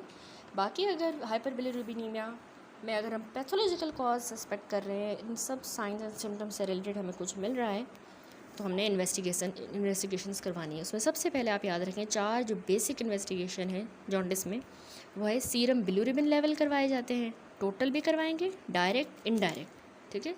दूसरा CBC करवाएंगे, complete blood cell count and reticulocyte count. तीसरी ब्लड ग्रुप भी करवाएंगे, मदर का, बेबी का। ABO और RH इनकम्पैटिबिलिटी हम इजीली डायग्नोज करते हैं इन्फेंट और मैटरनल ब्लड ग्रुप को कंपेयर करके, तो हमने ब्लड ग्रुप करवाना है, ठीक है। CBC करवाई, ब्लड ग्रुप करवाया, सीरम बिलिरुबिन लेवल करवाए, और चौथी टेस्ट है डायरेक्ट कूम टेस्ट, इन्फेंट का करवाया जाता है, ठीक है। डायरेक्ट कूम टेस्ट यूजुअली हमें आइसो इम्यूनाइजेशन डिसऑर्डर्स में हमें पॉजिटिव मिलता है, ठीक है। ये हो गए 4 बेसिक इन्वेस्टिगेशन जो हमने हाइपर बिलिरुबिनीमिया में बच्चे में करवानी है, ठीक है। अगर पैथोलॉजिकल हम सस्पेक्ट कर रहे हैं तो, ठीक है। Serum bilirubin level, complete blood count, blood group and direct Coombs test. उसके बाद आ जाए सेकेंडरी टेस्ट पे। सेकेंडरी में हमने इन्फेक्शन वगैरह के लिए ब्लड कल्चर करवाना है, complete urine examination, liver function test, TORCH antibody titre, ठीक है। टॉर्च जो इन्फेक्शन पीछे हमने सारे डिस्कस किए, उनका एंटीबॉडी टाइटर देखेंगे सबका। G6PD एंजाइम असे करवाएंगे, abdominal ultrasonography, HIDA scan, hepatobiliary iminodiacetic acid scan होता है, ठीक है। और ये liver, gallbladder, bile duct की, स्मॉल इंटेस्टाइन की इमेजिंग के लिए यूज़ होता है। हिडा स्कैन करवाएंगे, मे भी कोई ऑब्स्ट्रक्शन हो इसलिए जॉन्डिस हुई है, ठीक है। यूरिन एग्जामिनेशन करवाएंगे फॉर रिड्यूसिंग सब्सटेंसेस, मे भी कोई मेटाबॉलिक डिसऑर्डर हो, लिवर बायोप्सी, ठीक है। एंड लास्टली कह रहा है कि 3 मेन मेथड कॉमनली जो यूज़ किए जाते हैं अनकॉन्जुगेटेड बिलिरुबिन को कम करने के लिए। पहला मैंने आपको बताया फोटोथेरेपी, दूसरा एक्सचेंज ट्रांसफ्यूजन के, अगर RH इनकम्पैटिबिलिटी हो स्पेशली तो हम एक्सचेंज ट्रांसफ्यूजन करते हैं, फीटस के वो RBCs जो हैं वो डैमेज RBCs को चेंज करते हैं, रिप्लेस करते हैं, ठीक है। तीसरा फार्माकोलॉजिक थेरेपी की मदद से जो है अनकॉन्जुगेटेड बिलिरुबिन को ट्रीट किया जाता है। फार्माकोलॉजिक में भी मैंने आपको बताया कि हम IV इम्यूनोग्लोबुलिन्स यूज़ करते हैं, ठीक है, हेमोलाइटिक डिजीज़ ऑफ न्यूबॉर्न में स्पेशली। दूसरा जो है हम फिनोबार्बिटोल देते हैं जो एंजाइम की एक्टिविटी को बढ़ाता है, और इसके अलावा कुछ बाकी भी हैं, क्लोफिब्रेट और बाइल सार्स, ये वैसे रेयरली यूज़ होती हैं। इसके अलावा मेटेलोपोरफायरिन्स, ठीक है, टिन मीज़ोपोरफायरिन स्पेशली यूज़ होता है। ये हीम ऑक्सीजनेज को इनहिबिट करता है, जो हीम को बिलीवर्डिन में कन्वर्ट करता है तो उसको इनहिबिट करेगा, तो उससे बिलिरुबिन बनेगा ही नहीं, prevent the formation of bilirubin, ठीक है। अब सबसे पहले तो फोटोथेरेपी का इसने थोड़ा सा समझाया है कि कब हमने फोटोथेरेपी का कहना है बच्चे में जब जॉन्डिस हो, तो सबसे पहले जब सीरम बिलिरुबिन हमें अनकॉन्जुगेटेड मिली है तो हम फोटोथेरेपी एडवाइस करेंगे, अनकॉन्जुगेटेड हो। इसके अलावा haemolytic disease of the newborn during the wait for exchange transfusion, अभी हमने बच्चे को वेटिंग पे रखा है, करनी उसकी एक्सचेंज ट्रांसफ्यूजन है haemolytic disease of new born में, तो उस वेटिंग में हम उसको फोटोथेरेपी इंडिकेट करते हैं, ठीक है। तीसरा, फॉलोइंग द एक्सचेंज ट्रांसफ्यूजन, उसके बाद भी फर्दर राइज को प्रिवेंट करने के लिए भी एक्सचेंज ट्रांसफ्यूजन के बाद भी जो है फोटोथेरेपी इंडिकेटेड होती है, ठीक है। तो ये 3 indication, unconjugated bilirubin, exchange transfusion से पहले और उसके बाद। मैकेनिज्म ये है कि एक्चुअली इन्फेंट्स जिनका अनकॉन्जुगेटेड हाइपर बिलिरुबिनीमिया होता है तो हम फोटोथेरेपी में ब्लू लाइट यूज़ कर रहे हैं, ठीक है। तो बिलिरुबिन मैक्सिमली ब्लू रेंज को, जो 420 से 470 नैनोमीटर होती है ब्लू रेंज, उसको मैक्सिमली बिलिरुबिन एब्जॉर्ब करता है। फोटोथेरेपी हमने कंटिन्यूसली देनी होती है, ठीक है। सिर्फ इन्फेंट की आइज़ को पैच की मदद से कवर करना है, ठीक है, और उसको टर्न करना है frequently for maximum skin exposure, यानी बच्चे को फिर आंखों को सिर्फ कवर करेंगे पैच की मदद से और उसको बच्चे को फ्रीक्वेंटली टर्न करना है ताकि उसकी मैक्सिमम स्किन जो है, मैक्सिमम स्किन पे उसको फोटोथेरेपी मिले, करवट बदलना और ये टर्न करते रहेंगे। फ्लूइड इनटेक उसका बढ़ाएंगे 30% तक, ताकि जो लाइट दे रहे हैं ना, तो ऑब्वियसली इवेपोरेटिव जो वाटर लॉस है वो रिप्लेनिश हो, ठीक है। फोटोथेरेपी यूनिट में ओल्ड फोटोथेरेपी यूनिट्स में उस रिप्लेनिश करने के लिए फ्लूइड इनटेक को 30% बढ़ाया जाता है। बिलिरुबिन लेवल को मॉनिटर करना है at least every 12 to 24 hour, ठीक है। हम उसको फोटोथेरेपी पे रख रहे हैं, हर 12 से 24 घंटों पे हम उसकी बिलिरुबिन चेक करते रहेंगे। इन्फेंट को हमने रिमूव करना है फ्रॉम फोटोथेरेपी फॉर फीडिंग, ठीक है। उसके दरमियान फीडिंग के दौरान ऑब्वियसली फोटोथेरेपी से रिमूव किया जा सकता है। एग्रेसिव फोटोथेरेपी जो है वो न्यूरो डेवलपमेंटल आउटकम को इम्प्रूव करती है, यानी इन्फेंट स्पेशली जो लेस देन 1000 ग्राम का हो, यानी सीवियरली लो बर्थ वेट जो बच्चा है, उसमें स्पेशली न्यूरो डेवलपमेंटल आउटकम अच्छा होगा, इम्प्रूव होगा अगर उसको जॉन्डिस के लिए ये फोटोथेरेपी दी जाती है, ठीक है। इसके अलावा सीरम बिलिरुबिन जो है उसको हमने मॉनिटर करना है for at least 24 hour after the cessation of phototherapy. Phototherapy देखिए यहाँ पे पिक्चर है, फोटोथेरेपी मशीन के अंडर बचा हुआ है, फोटोथेरेपी चल रही है, तो हर 12 से 24 घंटों पे हम बिलिरुबिन चेक कर रहे हैं बच्चे की। लेकिन जब फोटोथेरेपी का प्रोसेस हो गया, अब हमने निकाल दिया है फोटोथेरेपी से, तो एटलीस्ट 24 घंटों तक हमने बिलिरुबिन दोबारा देखनी है। किन में? स्पेशली जिसको हीमोलाइटिक डिजीज़ वाला जो बच्चा हो, क्योंकि उसकी सडनली बिलिरुबिन राइज भी कर सकती है और फिर उसको फर्दर ट्रीटमेंट की ज़रूरत भी पड़ सकती है, ठीक है। अब आए कॉम्प्लिकेशंस पे, तो फ़ोटोथेरेपी का ये कॉम्प्लिकेशन है कि यहाँ पर भी देखिए बच्चा है, उसको फ़ोटोथेरेपी में रखा गया है। इसकी कॉम्प्लिकेशंस हैं कि इसमें ओवर हीटिंग हो सकती है, बच्चा डिहाइड्रेट हो सकता है बहुत ज़्यादा ओवर हीटिंग की वजह से, और इनसेंसिबल जो वाटर लॉस हो रहा है ओल्ड फोटोथेरेपी यूनिट में ज़्यादा होता है, तो उसमें बच्चा डिहाइड्रेट हो सकता है, ठीक है। बच्चा जो है ना वो विंटर के महीनों में, सर्दियों में स्पेशली हाइपोथर्मिया में जा सकता है, हाइपोथर्मिया एंड चिलिंग, ठीक है, ठंडा हो सकता है। इसके अलावा स्किन रैशेस बन सकती हैं। एक्चुअली ये ट्रांजिएंट इंक्रीज़ हो जाता है पोरफायरिनीमिया का, ठीक है। पोरफायरिनीमिया ज़्यादा बढ़ जाता है, उसकी वजह से बच्चे को स्किन पे रैशेस भी अपीयर हो सकती हैं। फोटोथेरेपी में loose stools, actually bile salts ज़्यादा है, ठीक है, और अनकॉन्जुगेटेड बिलिरुबिन भी बॉवल में, बच्चे के बॉवल में ज़्यादा है, तो उसको बच्चे को लूज स्टूल्स होंगे, ठीक है, बाइल साल्स ज़्यादा की वजह से और unconjugated bilirubin in the bowel. I injury, देखिए यहाँ पे आई पैच लगाया गया है, एक्चुअली इसमें आई इंजरी भी हो सकती है अगर ना लगाया जाए, कॉम्प्लिकेशन है, जिसमें कॉर्नियल अब्रेशन और कंजक्टिवाइटिस, ठीक है, रेटाइनल डैमेज भी हो सकता है। एक और कॉम्प्लिकेशन है ब्रोंज बेबी सिंड्रोम, जब इन्फेंट जिसको कॉन्जुगेटेड हाइपरबिलिरुबिनीमिया हो, हम ये देते हैं अनकॉन्जुगेटेड में फोटोथेरेपी, अगर कॉन्जुगेटेड हाइपरबिलिरुबिनीमिया है उसको फोटोथेरेपी हम देंगे तो उस बच्चे की dark brown discolouration of skin हो जाएगी, जो बहुत से महीनों तक परसिस्ट करेगी, ठीक है, काफ़ी महीनों तक, तो उसको कहते हैं ब्रॉन्ज बेबी सिंड्रोम, ठीक है। यहाँ पे देखिए बच्चा दिखाया गया है जिसको ब्रॉन्ज बेबी सिंड्रोम हुआ है, अनकॉन्जुगेटेड हाइपरबिलिरुबिनीमिया में इसको फोटोथेरेपी में रखा गया, तो उसकी डार्क ब्राउन देखें डिस्कलरेशन ऑफ स्किन डेवलप हुई है और ये काफ़ी महीनों तक परसिस्ट करेगी, तो ये भी फोटोथेरेपी की कॉम्प्लिकेशन है, ठीक है। उसके बाद मैंने आपको बताया कि हम एक्सचेंज ट्रांसफ्यूजन भी करते हैं। अच्छा, ये भी ट्रीटमेंट हम दे रहे थे एक्सचेंज ट्रांसफ्यूजन, जो अनकॉन्जुगेटेड हाइपरबिलिरुबिनीमिया में स्पेशली, तो इसमें एक्चुअली जब तब देते हैं जब सिग्निफिकेंट रिस्क होता है ना डेवलपिंग ऑफ हाइपरबिलिरुबिनीमिया, या तो उसमें बहुत ज़्यादा अगर रिस्क है हाइपरबिलिरुबिनीमिया डेवलप करने का, तो हम एक्सचेंज ट्रांसफ्यूजन करवाते हैं, ठीक है, ये पिक्चर भी देखें तो इसमें एक्सचेंज ट्रांसफ्यूजन हो रही है बच्चे की। ज़्यादा ये पिक्चर सही है क्योंकि ये एक्सचेंज ट्रांसफ्यूजन जो है वो हम अम्बिलाइकल वेन के थ्रू की जाती है। ठीक है, थ्रू अम्बिलाइकल वेन। इसका एम क्या है? नंबर 1, इसके 4 एम याद रखें एक्सचेंज ट्रांसफ्यूजन के। नंबर 1, जो सेंसिटाइज्ड आरबीसीज है बच्चे के उनको रिमूव करना है। नंबर 2, जो भी सर्कुलेटिंग एंटीबॉडीज़ हैं उनको रिमूव करना है। नंबर 3, सर्कुलेटिंग बिलीरुबिन को रिमूव करना है। एंड नंबर 4, अनीमिया को भी करेक्ट करना है। ठीक है, sensitised RBC, circulating antibodies, bilirubin and anaemia को करेक्ट करना है, ये इसके एम्स हैं। अब क्या इंडिकेशन है? एक तो बर्थ के टाइम पे ये किया जाता है कॉर्ड ब्लड की मदद से। ठीक है, कॉर्ड ब्लड की मदद से ये एक्सचेंज ट्रांसफ्यूजन की जाती है।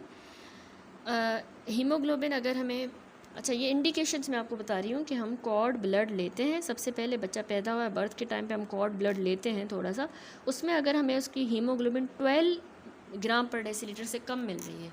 कितनी? 12 ग्राम पर डेसीलीटर से बच्चे की हीमोग्लोबिन कम है। नंबर 2, सीरम बिलीरुबिन उसकी 5 मिलीग्राम पर डेसीलीटर से ज़्यादा है। बच्चा पैदा हुआ है, उसकी हीमोग्लोबिन 12 से कम है, बिलीरुबिन 5 से ऊपर है, कोम टेस्ट उसका पॉजिटिव आया है और उसका रेटिकुलोसाइट काउंट 10% से कम है, तो ये इंडिकेशन है कि इस बच्चे की एक्सचेंज ट्रांसफ्यूजन होगी। ठीक है, 12 ग्राम से कम हीमोग्लोबिन, 5 से above bilirubin, Coombs test positive, 10% reticulocyte count. दूसरी इंडिकेशन है 1 हफ्ते के बाद, 1 वीक पे बच्चा 1 हफ्ते का हुआ है, सीरम बिलीरुबिन अगर हमें अबव द थ्रेश होल्ड मिल रहा है for the exchange transfusion in accordance with the gestational age and postnatal days in the NICE graph, यानी 1 हफ्ते बाद बच्चे का जो बिलीरुबिन है इतना ज़्यादा एलिवेटेड है, सीरम बिलीरुबिन, कि वो एक्सचेंज ट्रांसफ्यूजन के थ्रेश होल्ड से ऊपर है, तो ऑब्वियसली उसमें हम एक्सचेंज ट्रांसफ्यूजन करेंगे कि इतनी लिमिट होती है, लेकिन उससे भी ज़्यादा बढ़ा हुआ है, तो उस बच्चे की जेस्टेशनल एज के लिहाज से and postnatal days in the nice graph, तो उससे ज़्यादा अगर एलिवेटेड है। ठीक है, ये एक्चुअली नाइस ग्राफ होता है एक्सचेंज ट्रांसफ्यूजन के लिए, एक नाइस क्राइटेरिया है। नाइस जो है वो national institute of health and care excellence का, तो उसमें डिफरेंट होती हैं, एक्स एक्सेस वाई एक्सेस पे वो ग्राफ होता है। वाई पे जो है सीरम बिलीरुबिन होती है और एक्स एक्सेस पे बच्चे की एज होती है इन आवर्स, तो उसके हिसाब से भी अगर कह रहा है तो postnatal days in NICE graph के लिहाज से और जेस्टेशनल एज के लिहाज से अगर सीरम बिलीरुबिन थ्रेश होल्ड से ऊपर है तो उसमें हम 1 हफ्ते बाद भी तो उसमें हम एक्सचेंज ट्रांसफ्यूजन करेंगे। इसके अलावा वन वीक पे कह रहा है प्री मेच्योर बच्चा है, प्री मेच्योर है, लो बर्थ वेट बेबी है। ठीक है, pre mature and low birth weight, तो उसमें जो बिलीरुबिन के लेवल हैं अगर हमें 10 to 15 मिलीग्राम पर डेसीलीटर मिल रहे हैं, बच्चा जब पैदा हुआ था तो उसकी 5 मिलीग्राम पर डेसीलीटर से ज़्यादा अगर थी बिलीरुबिन, साथ में बाकी भी पैरामीटर्स देख रहे हैं। ठीक है, पॉजिटिव कूम था, रेटिकुलोसाइट 10 से कम था, हीमोग्लोबिन 12 से कम थी। यहाँ पर अगर प्री मेच्योर बच्चा है 1 वीक बाद भी उसकी बिलीरुबिन लेवल 10 to 15 मिलीग्राम इतनी ज़्यादा एलिवेटिव है प्री मेच्योर की, तो उसमें हम एक्सचेंज ट्रांसफ्यूजन करेंगे। इसके अलावा जब फोटोथेरेपी बिलीरुबिन के लेवल को प्रिवेंट कर रही है, उसको बढ़ने नहीं दे रही, ठीक है, वो कम नहीं होने दे रही और उसको बढ़ा रही है, टॉक्सिक लेवल तक हो गया है, तो बिलीरुबिन के level rising over 1 milligram per decilitre per hour despite the phototherapy इतना बढ़ता जा रहा है 1 मिलीग्राम के रेट पे, तो उसमें भी इसमें भी हम एक्सचेंज ट्रांसफ्यूजन करेंगे। And lastly there is progression of anaemia in the face of adequate control of bilirubin by other methods, यानी बच्चे की अनीमिया भी बढ़ती जा रही है फोटोथेरेपी करने के बावजूद, तो उसमें हम एक्सचेंज ट्रांसफ्यूजन करते हैं। ठीक है, तो एट बर्थ कॉर्ड ब्लड लेके हमने देखा तो वो क्राइटेरिया इंडिकेशन। दूसरा 1 वीक पे अगर उसका थ्रेशोल्ड ज़्यादा है एक्सचेंज ट्रांसफ्यूजन का, सीरम बिलीरुबिन ज़्यादा है थ्रेशोल्ड से, बच्चा प्री मेच्योर है, लो बर्थ वेट बेबी है, उसका बिलीरुबिन 10 to 15 से ज़्यादा है, फोटोथेरेपी से भी फ़ायदा नहीं हो रहा, बिलीरुबिन बढ़ रही है 1 milligram per decilitre per hour और अनीमिया भी उसकी प्रोग्रेस करती जा रही है, बढ़ रही है, तो हम इनमें बच्चे को एक्सचेंज ट्रांसफ्यूजन करते हैं। ठीक है, अब इसका इक्विपमेंट देखें, इसका एक्सचेंज ट्रांसफ्यूजन का, तो ये सारा इक्विपमेंट जो है वो स्टेरलाइज्ड होना चाहिए। ठीक है, इसमें स्टेराइल टॉवल्स होंगे, 2 स्टेराइल टॉवल्स, इसके अलावा आर्टरी फोर्सेप्स 6 होने चाहिए। ठीक है, इसके अलावा कह रहा है कि टूथ फोर्सेप होंगे, स्काल्पल ब्लेड, गॉज पीस होगा, अम्बिलाइकल कैथेटर या एनजी ट्यूब नंबर 6। ठीक है, 3 वे स्टॉप कॉक होगा, 2 होने चाहिए 3 वे स्टॉप कॉक, इस तरह यहाँ पे भी मैं आपको दिखाऊँ, ये है 3 वे स्टॉप कॉक, ये 2 होने चाहिए। इसके अलावा डिस्पोजेबल सिरिंजेस होनी चाहिए 2 30 ml जैसी, और एक्सचेंज ट्रांसफ्यूजन रिकॉर्ड शीट होनी चाहिए, ठीक है। तो अब साइट क्या है जो मैंने आपको बताई कि अम्बिलाइकल अम्बिलाइकल वेन जो है ना, जो हम कैसे आइडेंटिफाई करते हैं, सिंगल होती है, उसकी थिन वाल होती है, लूमन लेकिन इसका लार्ज होता है, डार्क कलर की होगी, तो वो अम्बिलाइकल वेन होंगे, अम्बिलाइकस में हम देखेंगे। और अम्बिलाइकल आर्टरी का कैसे पता चले, तो वो दो होंगी, दो अम्बिलाइकल आर्टरी होती हैं, थिक वाल होती है लेकिन लूमन स्मॉल होता है, पिंक कलर की होती है, ठीक है। ये साइट्स हैं, ज़्यादातर हम अम्बिलाइकल वेन में करते हैं exchange transfusion. Blood type group O blood commonly use किया जाता है एक्सचेंज ट्रांसफ्यूजन के लिए, ये याद रखिएगा, ठीक है। Haemolytic disease of the newborn में भी ग्रुप ओ यूज़ किया जाता है। Regardless of the blood group of baby, जो भी था उसका हमने वो निकाल देना है, उसको ब्लड ग्रुप ओ लगाना है। In case of Rh incompatibility, blood for transfusion should be of baby's ABO and mother's Rh group, यानी haemolytic disease of the newborn में आप जो है वो ओ ब्लड ग्रुप यूज़ करते हो। लेकिन अगर आरएच इनकम्पैटिबिलिटी का केस है, एरिथ्रोब्लास्टोसिस फेटालिस वगैरह, तो आरएच इनकम्पैटिबिलिटी ब्लड जो है उसमें हम ट्रांसफ्यूजन जो है वो बेबी का एबीओ के हिसाब से होगा, baby ABO and mother RH group, ठीक है, ठीक है। मदर और बेबी की आपस में कंपैटिबिलिटी हो तो ऐसा हम ब्लड ग्रुप देंगे उसको। उसके बाद है इन्फेंट प्रिपरेशन, तो प्रॉपरली अब इसमें एक्सचेंज ट्रांसफ्यूजन के लिए हमने प्रॉपरली ड्रेप करना है बेबी को। तो किस तरह से है प्रोसीजर इसका, सबसे पहले तो हमने इन्फेंट की प्रिपरेशन करनी है, ठीक है। प्रॉपरली बच्चे को ड्रेप करेंगे, जिससे सर्जरीज़ में किया जाता है, ठीक है। ड्रेप करेंगे बच्चे को शीट्स के साथ कवर करके, जो हिस्से पे सर्जरी होनी है जिस तरह अम्बिलाइकल कॉर्ड, तो उसको सिर्फ एक्सपोज करेंगे, ठीक है। अच्छा, यहाँ पर भी अगर आप देखें तो ये वीडियो है एक्सचेंज ट्रांसफ्यूजन की, तो उसमें सबसे पहले तो वैसे हमने प्रॉपरली ड्रेप करना होता है बेबी को, और एम्प्टी स्टमक करेंगे बाय एनजी ट्यूब एस्पायरेशन, ठीक है। यहाँ पे तो प्रोसीजर चल रहा है, मैं आपको पहले बता दूँ कि पहले हमने क्या करना है, ठीक है। स्टमक को फिर एनजी ट्यूब एस्पायरेशन के ज़रिए पहले एम्प्टी करना होता है, ठीक है। अब उसमें आप देख लें कि टेम्परेचर जो है किस तरह मेंटेन करना है, बेबी वार्मर की मदद से बच्चे का टेम्परेचर भी मेंटेन करना है, रेस्पायरेशन और हार्ट रेट, ठीक है। इसके अलावा अम्बिलाइकल कॉर्ड को नियर दी स्टम्प कट करेंगे, अम्बिलाइकल कॉर्ड को, ठीक है। आइडेंटिफाई अम्बिलाइकल वेन कहाँ पर है उसको आइडेंटिफाई करेंगे, जो मैंने आपको बताया है कि वेन एक होती है, थिन वाल होगी लेकिन लूमन लार्ज होगा और डार्क कलर की होगी, उसको आइडेंटिफाई कर लिया। उसके अंदर हम कैथीटर इंसर्ट करेंगे अंडर स्ट्रिक्ट ए सेप्सिस, ठीक है। स्ट्रिक्ट ए सेप्सिस में हमने उसमें कैथीटर इंसर्ट कर देना है। उसके बाद flush the catheter and syringes with heparin, ठीक है, क्योंकि हेपेरिन एंटीकोगुलेंट है, तो उसके साथ जो है फिर हमने कर देना है, इसको फ्लश करना है, ठीक है, सिरिंजेस को। यहाँ पर भी वीडियो है एक्सचेंज ट्रांसफ्यूजन की, ठीक है, इसमें कर रहा है। अब प्रोसीजर जो है, सबसे पहले मैंने आपको प्रिपरेशन बताई कि प्रॉपरली ड्रेप करना है बच्चे को, स्टमक उसका एनजी ट्यूब एस्पायरेशन से एम्प्टी कर लिया, बच्चे को वार्मर में उसका टेम्परेचर मेंटेन करेंगे, रेस्पायरेशन और हार्ट रेट, ठीक है। अम्बिलाइकल आर्टरी को नियर दी स्टम्प कट करेंगे, अम्बिलाइकल वेन को हमने आइडेंटिफाई करना है और उसके अंदर कैथेटर इंसर्ट कर देना है अंडर स्ट्रिक्ट ए सेप्सिस, ठीक है। और कैथेटर और सिरिंजेस को हेपेरिन की मदद से हम फ्लश करेंगे, ठीक है। अब जो है थोड़ा सा प्रोसीजर समझाती हूँ कि इन्फेंट्स जिनको एक्सचेंज ट्रांसफ्यूजन रिक्वायर्ड होती है उनको वेट अम्बिलाइकल स्टम्प नीडेड होता है, ठीक है। वेट अम्बिलाइकल स्टम्प यानी कि जो है अम्बिलाइकल स्टम्प जो है वो सोक्ड होगा continuously with gauze piece for cannulation of umbilical vein, ठीक है। वो सोक्ड होगा गॉज पीस के साथ उसकी कैनुलेशन के लिए, क्योंकि हमने अम्बिलाइकल वेन की कैनुलेशन करनी है, ठीक है। तो वेट अम्बिलाइकल स्टम्प यहाँ पर भी देखें तो ये स्ट्रिक्ट एसेप्टिक टेक्निक अप्लाई कर रही है, पहले उसको क्लीन कर रही है एरिया को।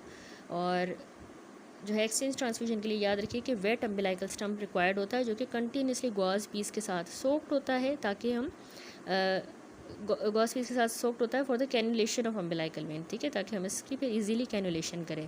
अब अमाउंट ऑफ ब्लड ये ड्रेपिंग कर रही है, ठीक है, इसको ड्रेपिंग कहते हैं।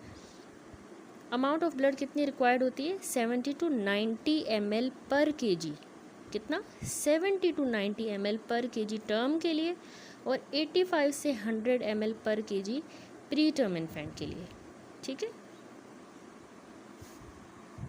ये सारे जो मैंने आपको इंस्ट्रूमेंट समझाए वही स्काल्पल भी आ गया, ठीक है।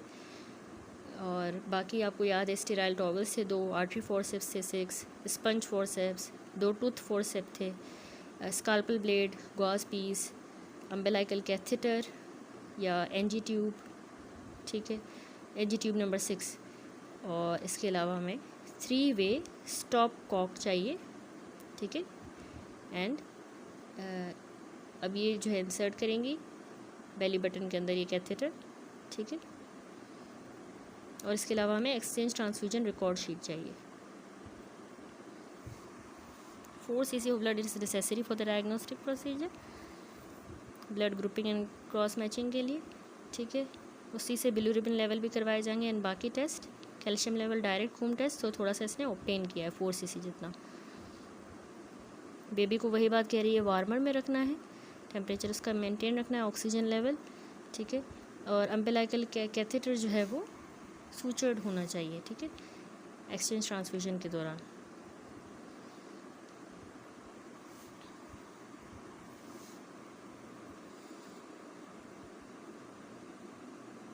अच्छा, उसके बाद यहाँ पर इन्होंने दिखाया अम्बिलाइकल ट्यूब को फिक्स कर दिया। अब जो है ये 3 वे कैनुला है, स्टेराइल गॉज, डिस्कार्ड बैग जिसमें टॉक्सिक ब्लड कलेक्ट होगा, ठीक है।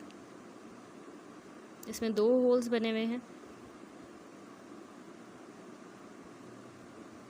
ये पेशेंट के बेड के साथ लगाएंगे, ठीक है। इसको टाई कर रही हैं। अब जो है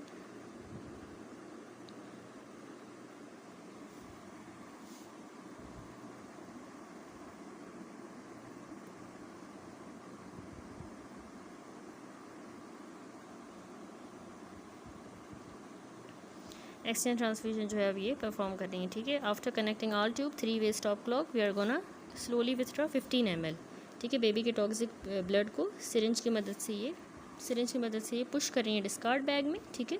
सबसे पहले उसका अपना बच्चे का टॉक्सिक ब्लड निकाल रही हैं, really slow, not more than 20 ml in a cycle, ठीक है। स्लोली पहले उसका अपना ब्लड निकालेंगे, ठीक है। फिर उसने 3 वे स्टॉप क्लॉक को रोटेट किया, बैग में डाल दिया, अगेन उसने बाकी ब्लड निकाला, 15 ml जितना एस्पायरेट किया अम्बिलाइकल कैथेटर की मदद से,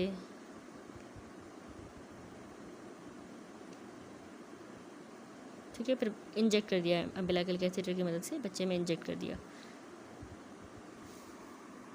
यानी पहले जो निकाला उसके बाद जो है 15 ml बाकी बच्चे में फिर इंसर्ट भी किया फ्रेश ब्लड, ठीक है, अम्बिलाइकल कैथेटर की मदद से। अच्छा, ये वीडियो जो है लंबी हो जाएगी, इसलिए यही प्रोसीजर है कि वॉल्यूम निकाल भी रही हैं और ऐड भी कर रही हैं फ्रेश ब्लड का, ठीक है। टॉक्सिक निकाल रही हैं, बैग में कलेक्ट कर रही हैं। तो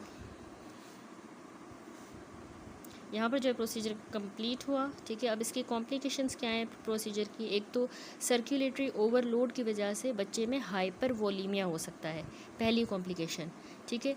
दूसरी कॉम्प्लिकेशन के हाइपोथर्मिया, अब क्योंकि स्पेशली विंटर के मंथ्स में, सर्दियों में बच्चे को हाइपोथर्मिया हो सकता है, ठीक है। एक्सचेंज ट्रांसफ्यूजन से रिएक्शन भी हो सकता है ब्लड ग्रुप इनकम्पैटिबिलिटीज़ की वजह से। वैसे हमने देखा था कि एक्सचेंज ट्रांसफ्यूजन में हम ओ नेगेटिव ब्लड ही बच्चे को लगाते हैं, ठीक है। O blood group commonly use करते हैं, स्पेशली अगर हीमोलाइटिक डिजीज़ है, ठीक है। बाकी भी कर सकते हैं, लेकिन इसमें जो है हम ओ ज़्यादा प्रेफर करते हैं। O blood group commonly exchange transfusion में यूज़ होता है, ठीक है, रिगार्डलेस बच्चे का ब्लड क्या है। लेकिन फिर भी इसमें इनकम्पैटिबिलिटीज़ हो सकती हैं, क्योंकि अगर ABO ब्लड ग्रुप अगर हम यूज़ कर रहे हैं इन केस, तो उसमें इनकम्पैटिबिलिटीज़ भी हो सकती हैं, ठीक है, रिएक्शंस हो सकते हैं। अगली कॉम्प्लिकेशन हाइपोकैल्सीमिया, ठीक है। हाइपोकैल्सीमिया भी इसी की कॉम्प्लिकेशन है। अच्छा, अब हाइपोकैल्सीमिया याद रखें, एक्चुअली सिट्रेट एंटीकोगुलेंट जो होता है ना डोनर ब्लड में, वो बच्चे के कैल्शियम के साथ बाइंड कर देता है, ठीक है। सिट्रेट एंटीकोगुलेंट होता है उसमें, तो वो बच्चे के कैल्शियम के साथ बाइंड करेगा, तो बच्चे के कैल्शियम लेवल लो हो जाएंगे, तो उससे टिंगलिंग सेंसेशन, सीजर्स और हार्ट प्रॉब्लम हो सकती है, तो हाइपोकैल्सीमिया, ठीक है। इसी तरह हाइपरकैलीमिया, अगर जो है blood more than 5 days old use किया गया है, पुराना ब्लड है, पोटेशियम लेवल बढ़ जाएंगे।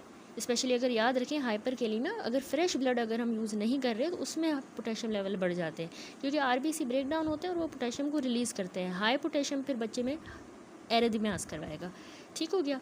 उसके अलावा anaemia, if blood with low haemoglobin is given, तो बच्चे को अनीमिया हो सकती है।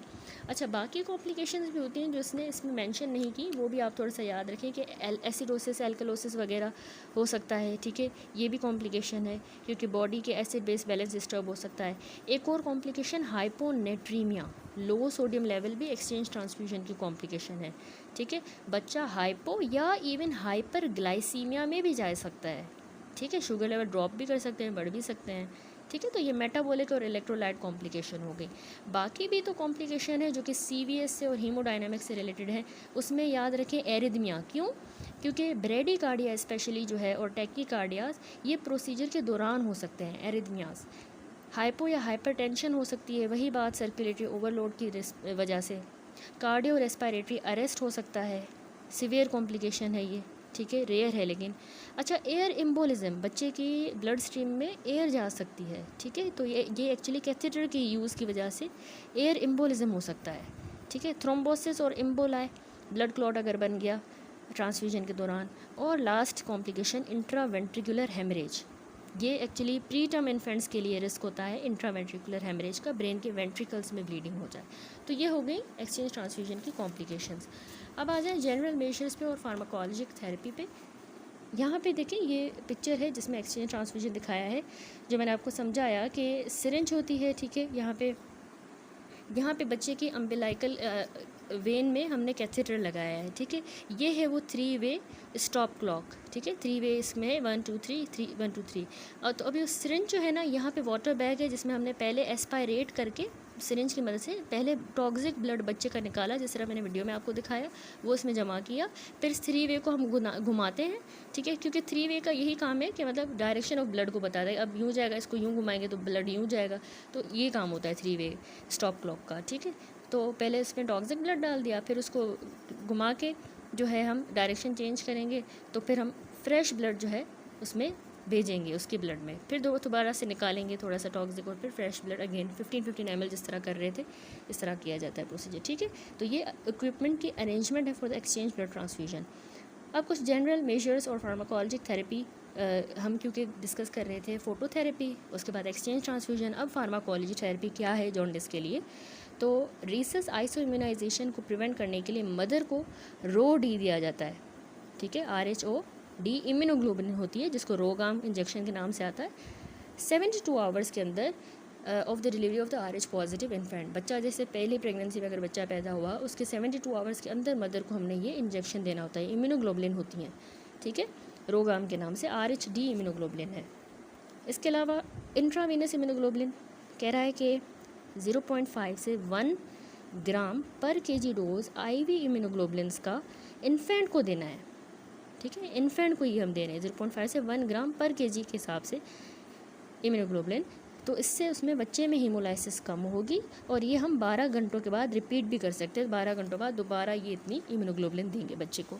ये हो गए कुछ फार्माकोलॉजिक मेजर्स, और बाकी फार्माकोलॉजिक मैं आपको एक्सप्लेन कर चुकी हूँ, ठीक हो गया, दैट्स इट।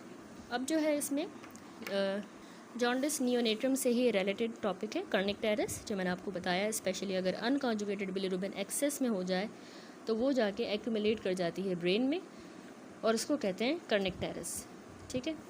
तो क्या है कर्निक्टेरिस, उससे रिलेटेड सबसे पहले केस समझ लें।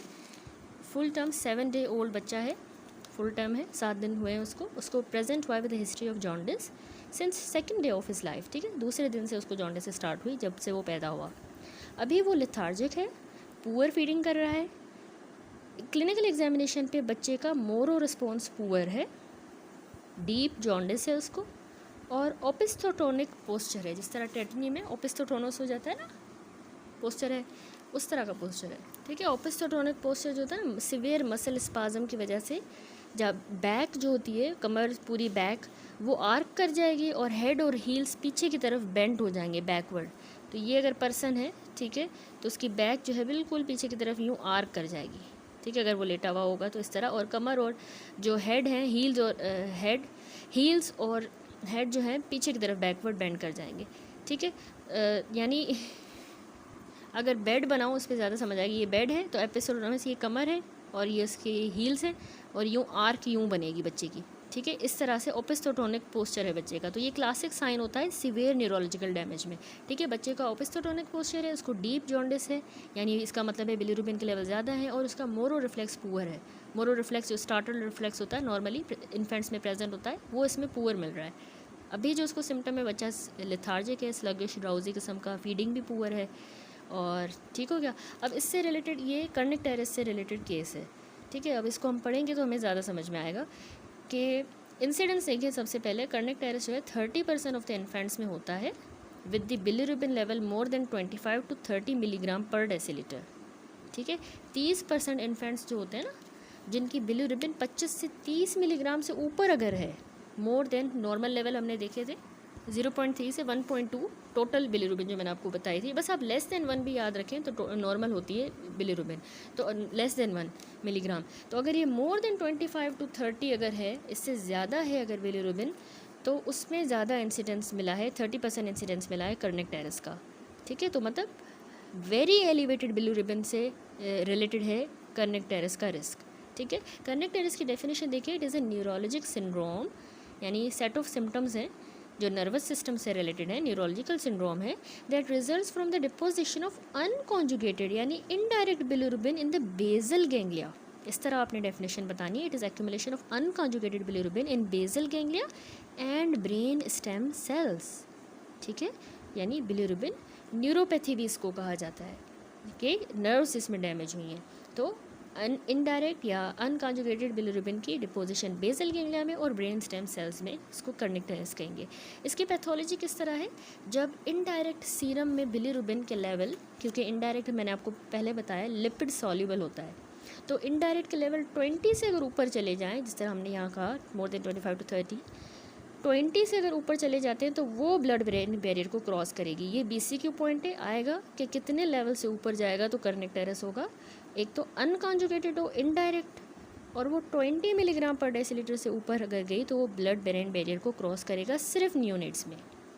ठीक है, and stains the basal ganglia, उसको जाके स्टेन करेगा 3rd और 8th क्रेनियल नर्व के न्यूक्लियाई को। ठीक है, और बाकी सेंटर्स जो ब्रेन में हैं उनको भी डीप येलो कर देगा, यानी न्यूक्लियर जॉन्डिस उसको कहेंगे, क्योंकि वो स्टेन कर रहा है डीप येलो कलर उनको, 3rd और 8th नर्व के न्यूक्लियाई को, बेसल गैंग्लिया को और बाकी ब्रेन के कुछ हिस्सों को, तो उसको न्यूक्लियर जॉन्डिस कह रहे हैं। ठीक है, न्यूक्लिया को अफेक्ट कर रहा है। अब इसके क्लिनिकल फाइंडिंग्स पे आ जाए। अच्छा, अब ये बेसल गैंग्लिया एक्चुअली हमारा जो हमें पता है कि मोटर कंट्रोल, इमोशंस और लर्निंग में के फंक्शन परफॉर्म करता है। 3rd और 8th न्यूक्लियाई, 3rd हमारी ओक्यूलोमोटर नर्व आई मूवमेंट में, 8th हमारी वेस्टिबुलोकोक्लियर तो हेयरिंग और बैलेंस में, और इनको मतलब अफेक्ट कर रहा है। ठीक है, तो क्लिनिकल फाइंडिंग्स भी हमें उससे ही रिलेटेड मिलेंगी। अच्छा, अब कर्निक में जो हमें क्लिनिकल फाइंडिंग्स मिलती हैं एक्चुअली, उसमें सबसे पहले तो आप याद रखें कि सिम्टम्स जो हैं ऑफन स्टेजेस में प्रोग्रेस करते हैं। ठीक है, कुछ अर्ली सिम्टम्स होते हैं जिसमें अक्यूट बिलीरुबिन इंसेफेलोपैथी होती है, जिसको हम कहते हैं ये अर्ली सिम्टम होता है। ठीक है, अर्ली सिम्टम में अक्यूट बिलीरुबिन इंसेफेलोपैथी, उसमें बच्चे का होगा क्या कि सिवियर किस्म की उसकी जॉन्डिस होगी, आइज़ में और स्किन में येलोइंग नज़र आएगी, पुअर फीडिंग करेगा बच्चा, लेथार्जिक होगा, हर वक्त सोया रहेगा। ठीक है, हाई पिच्ड क्राई होगी। ठीक है, इरिटेबल होगा, मसल टोन पुअर होगा, यानी फ्लोपी किस्म का, रैग डॉल की तरह लग रहा होगा, बिल्कुल फ्लोपी सा बच्चा, और उसकी बैक और नेक बिल्कुल आर्क्ड होंगे। ठीक है, ये कर्निक में ये हो गए इसके अक्यूट बिलीरुबिन इंसेफेलोपैथी के साइंस, अर्ली सिम्टम्स। अब बाद में जो लेटर सिम्टम्स होते हैं, अगर इसको अनट्रीटेड छोड़ दिया गया तो बच्चे को फिर सीजर्स होंगे, फीवर होगा, स्टिफ या रिजिड मसल्स हो जाएंगे, आई मूवमेंट अनयूजुअल होंगी, यानी अपवर्ड गेज की टेंडेंसी होगी, और कोमा। ठीक है, ये लेट सिम्टम्स अगर ना ट्रीट किया जाए तो इसमें वैसे और भी आगे जाके अगर सिग्निफिकेंट लॉन्ग टर्म कॉन्सिक्वेंस में सिग्निफिकेंट अगर ब्रेन डैमेज हो जाता है, ट्रीटमेंट से पहले ब्रेन बहुत ज़्यादा डैमेज हो गया, तो कर्निक से बच्चे को लाइफ लॉन्ग डिसेबिलिटीज़ हो जाती हैं। बच्चे को क्या होगा, सेरिब्रल पाल्सी होगी। ठीक है, और हेयरिंग लॉस हो जाएगा, बहरा हो जाएगा बच्चा, डेंटल प्रॉब्लम्स होंगी। ठीक है, जैसे इनेमल हाइपोप्लेजिया वगैरह, लर्निंग डिसेबिलिटी और विजन प्रॉब्लम्स होंगी, ऊपर अपवर्ड गेज नहीं कर पाएगा, स्पेशली ऊपर नहीं देख पाएगा। तो यहाँ पे इसने ये बताया अक्यूट बिलीरुबिन इंसेफेलोपैथी होती है, फेयरली सडन ऑनसेट की, उसको अचानक से बच्चा लेथार्जिक होगा, मतलब हर वक्त बस सोया रहेगा, या एक्सट्रीम स्लीपीनेस, पुअर फीडिंग होगी। ठीक है, lethargy, poor feeding in the infant with deep jaundice ज़्यादा होगी, वीक या एब्सेंट मोरो रिफ्लेक्स मिलेगा, high pitched cry, muscle tone ज़्यादा हो जाएगी। अच्छा, इसमें जो है ना मसल टोन ज़्यादा मिल रही है और पुअर मसल टोन भी मिल सकती है, बच्चा फ्लॉपी भी अपीयर हो सकता है। ठीक है, मसल टोन ज़्यादा एक्सट्रीम केसेस में आगे जाके, स्पेशली जो ओपिस्थोटोनोस जिसको हम कहते हैं, मसल टोन का ज़्यादा हो जाना, बैक बिल्कुल आर्क हो जाएगी, हेड रिट्रैक्टेड होगा, तो उसको ओपिस्थोटोनोस कहते हैं। ठीक है, इसके अलावा एपनिया, रेस्पिरेटरी इरेगुलरिटीज़ होंगे बच्चे को। ठीक है, सांस लेने में कन्वर्जेंस भी हो सकती हैं। अच्छा, कर्निक टेरेस में ना बच्चे की आंखें जो हैं, आई बॉल, वो ऊपर की तरफ रोल अप हो जाएंगे और ज़ुबान जो है उसकी टंग कांस्टेंट प्रोट्रूजन में होगी। आईज़ ऊपर की तरफ रोल अप होंगे और कॉन्स्टेंटली टंग प्रोट्रूडेड होगी। अब मेजॉरिटी बच्चे जो है इसमें डाई कर जाते हैं, लेकिन वो बच्चे जो कर्निक टेरेस से सर्वाइव कर जाएंगे तो उनको पहले ईयर में मसल रिजिडिटी, ओपिस्थोटोनस और कन्वर्जेंस होंगी, जो बच जाएंगे उनको। ठीक है, लेटर इन द सेकेंड और थर्ड ईयर ऑफ लाइफ, ठीक है, यानी इसमें इसने प्रोग्नोसिस और लॉन्ग टर्म इफेक्ट बता दिया कि हाई मोर्टेलिटी है, इसमें सिग्निफिकेंट बच्चे डाई कर जाते हैं बिलीरुबिन एन्सेफेलोपैथी की वजह से। जो बच भी जाएंगे तो उनको मस्कुलर रिजिडिटी, ओपिस्थोटोनोस और कन्वर्जेंस उनको फर्स्ट ईयर ऑफ लाइफ में होंगे। इसका मतलब है परमानेंट ब्रेन डैमेज हो गया है। फिर आखिर में इसने लेटर न्यूरोलॉजिकल सिंड्रोम बताया है कि वो जो बच जाते हैं इन्फेंसी के दौरान, तो उनमें long term neurological syndrome often develop in the second या थर्ड ईयर ऑफ लाइफ। ठीक है, उसमें होगा क्या, इनको बायलेटरल कोरियोएथिटोसिस, ठीक है, यानी एक मूवमेंट डिसऑर्डर है, इनवॉलंटरी इरेगुलर जर्किंग मूवमेंट्स होती हैं इसमें। ठीक है, न्यूरो में हमने डिस्कस किया। इसके अलावा इनको एक्स्ट्रा पिरामिडल साइंस होंगे, यानी brain stem extra pyramidal system से रिलेटेड होंगे, मूवमेंट के वाले साइंस होंगे। हाई टोन डेफनेस यानी हेयरिंग लॉस इनमें कॉमन और सीरियस कॉन्सिक्वेंस होता है। हाई टोन डेफनेस, स्क्विंट होगा आइज़ की यानी मिस अलाइनमेंट, सीजर्स और मेंटल रिटार्डेशन हो जाएगी कर्निक टेरेस वालों को, कोग्निटिव इम्पेयरमेंट हुई है, सीजर्स चल रहे हैं। ठीक है, अब इसके अलावा कॉज ऑफ डेथ जो है वो इसने आखिर में बताया है कि death occur from respiratory failure, या तो फेलियर हो गया रेस्पायरेटरी का, या तो कोमा प्रोग्रेस कर गई, या बच्चे को इंट्रैक्टेबल सीजर्स हुए, बिल्कुल बहुत ज़्यादा सीजर्स, तो उसकी वजह से कर्निक टेरेस में डेथ होती है। ठीक है, बहुत इंपॉर्टेंट टॉपिक है, इसलिए मैं इसको ज़्यादा फोकस कर रही हूँ। अच्छा, यहाँ पे जो हमने रेस्पायरेटरी इरेगुलरिटी एपनिया देखा, तो ये मतलब ब्रेन डैमेज हुआ है ना, तो उसमें एपनिया हुआ है, रेस्पायरेटरी इरेगुलरिटी, कन्वर्जेंस वगैरह। तो एक बार दोबारा से समराइज़ कर लेते हैं क्लिनिकल फाइंडिंग्स को। एक्यूट बिलिरुबिन एन्सेफेलोपैथी हुई है। ठीक है, सबसे पहले तो इसमें कर्निक टेरेस के सडन ऑनसेट सिम्टम होते हैं, लेथार्जिक होगा, पुअर फीडिंग, डीप जॉन्डिस। ठीक है, ये क्रिटिकल और वार्निंग साइंस हैं। न्यूरोलॉजिकल साइंस में उसका एब्सेंट या वीक मोरो रिफ्लेक्स होगा, जो कि नर्वस सिस्टम डिस्फंक्शन को इंडिकेट कर रहा है। हाई पिच क्राई भी न्यूरोलॉजिकल डिस्ट्रेस को इंडिकेट कर रहा है, उसका क्लासिक सिम्टम होता है, बच्चों में हाई पिच क्राई होती है। मसल टोन ज़्यादा है, स्टिफ हो गए muscle, head retraction, opisthotonos. Respiratory seizures activity में apnoea, respiratory irregularity, conversion. Eye और टंग मूवमेंट्स, आंखें, ज़ुबान बाहर लटकी होगी, आंखें जो हैं वो कंट्रोलेबली मूव करेंगी। ठीक है, रोलिंग ऑफ आई बॉल यानी अपवर्ड अप रोलिंग हो रही है आइज़ की ऊपर की तरफ। मोर्टेलिटी ज़्यादा है, बच्चे मर जाते हैं, जो बच भी जाते हैं तो उनको मस्कुलर रिजिडिटी, ओपिस्थोटोनोस और कन्वर्जेंस। बाद में न्यूरोलॉजिकल सिंड्रोम, जो इन्फेंसी के दौरान बच जाते हैं तो उनको bilateral choreoathetosis, extrapyramidal sign, high tone deafness, squint, seizures and mental retardation. Death की वजह याद रखिए respiratory failure, progressive coma, intractable seizures. That's it. अब किस तरह से प्रिवेंट किया जाए कि बच्चों में कर्निक टेरेस ना हो? ओनली हम प्रिवेंट कर सकते हैं इंटेंसिव बच्चे को फोटोथेरेपी दी जाए, या फिर बच्चे की एक्सचेंज ट्रांसफ्यूजन की जाए, ताकि जो बिलिरुबिन के लेवल्स हैं उनको डेंजरस लेवल तक बढ़ने ना दें, इसको प्रिवेंट करें। ठीक है, यही इसमें प्रिवेंशन है। अब एक और छोटा सा टॉपिक है ब्रेस्ट मिल्क जॉन्डिस। ठीक है, ब्रेस्ट मिल्क, अच्छा, क्योंकि जॉन्डिस नियोनेट्रम डिस्कस कर रहे हैं तो अगली जो है ये ब्रेस्ट मिल्क जॉन्डिस इंपॉर्टेंट है। ये एक्चुअली ये प्रोलॉन्ग जॉन्डिस है, जो कि फर्स्ट वीक ऑफ लाइफ के बाद अपीयर होती है बच्चों में। ठीक है, ज़्यादातर 10 या 10th या 21st डे ऑफ एज का जब होगा बच्चा, लेकिन ये महीना या उससे ज़्यादा भी परसिस्ट कर सकती है, तकरीबन 8 से 12 हफ्तों तक बच्चे में रह सकती है। ठीक है, वैसे ये जनरली जो हेल्दी अच्छे खासे बच्चे सही फीड कर रहे होते हैं उनमें होती है, जिनका वज़न भी सही बढ़ रहा होता है, नॉर्मल वेट और डर्टी डायपर्स होते हैं, नॉर्मली होते हैं। इसमें ओनली जो मेन सिम्टम है वो यही है कि बच्चे की स्किन और आइज़ स्क्लेरा जो है वो येलो हो गए। ठीक है, तो इसको जो है डिस्टिंक्शन बहुत ज़रूरी है। ब्रेस्ट फीडिंग जॉन्डिस यानी जो ब्रेस्ट फीडिंग जॉन्डिस है, जो आगे मैं आपको एक्सप्लेन करूँगी, वो अलग चीज़ है, और ब्रेस्ट मिल्क जॉन्डिस अलग है।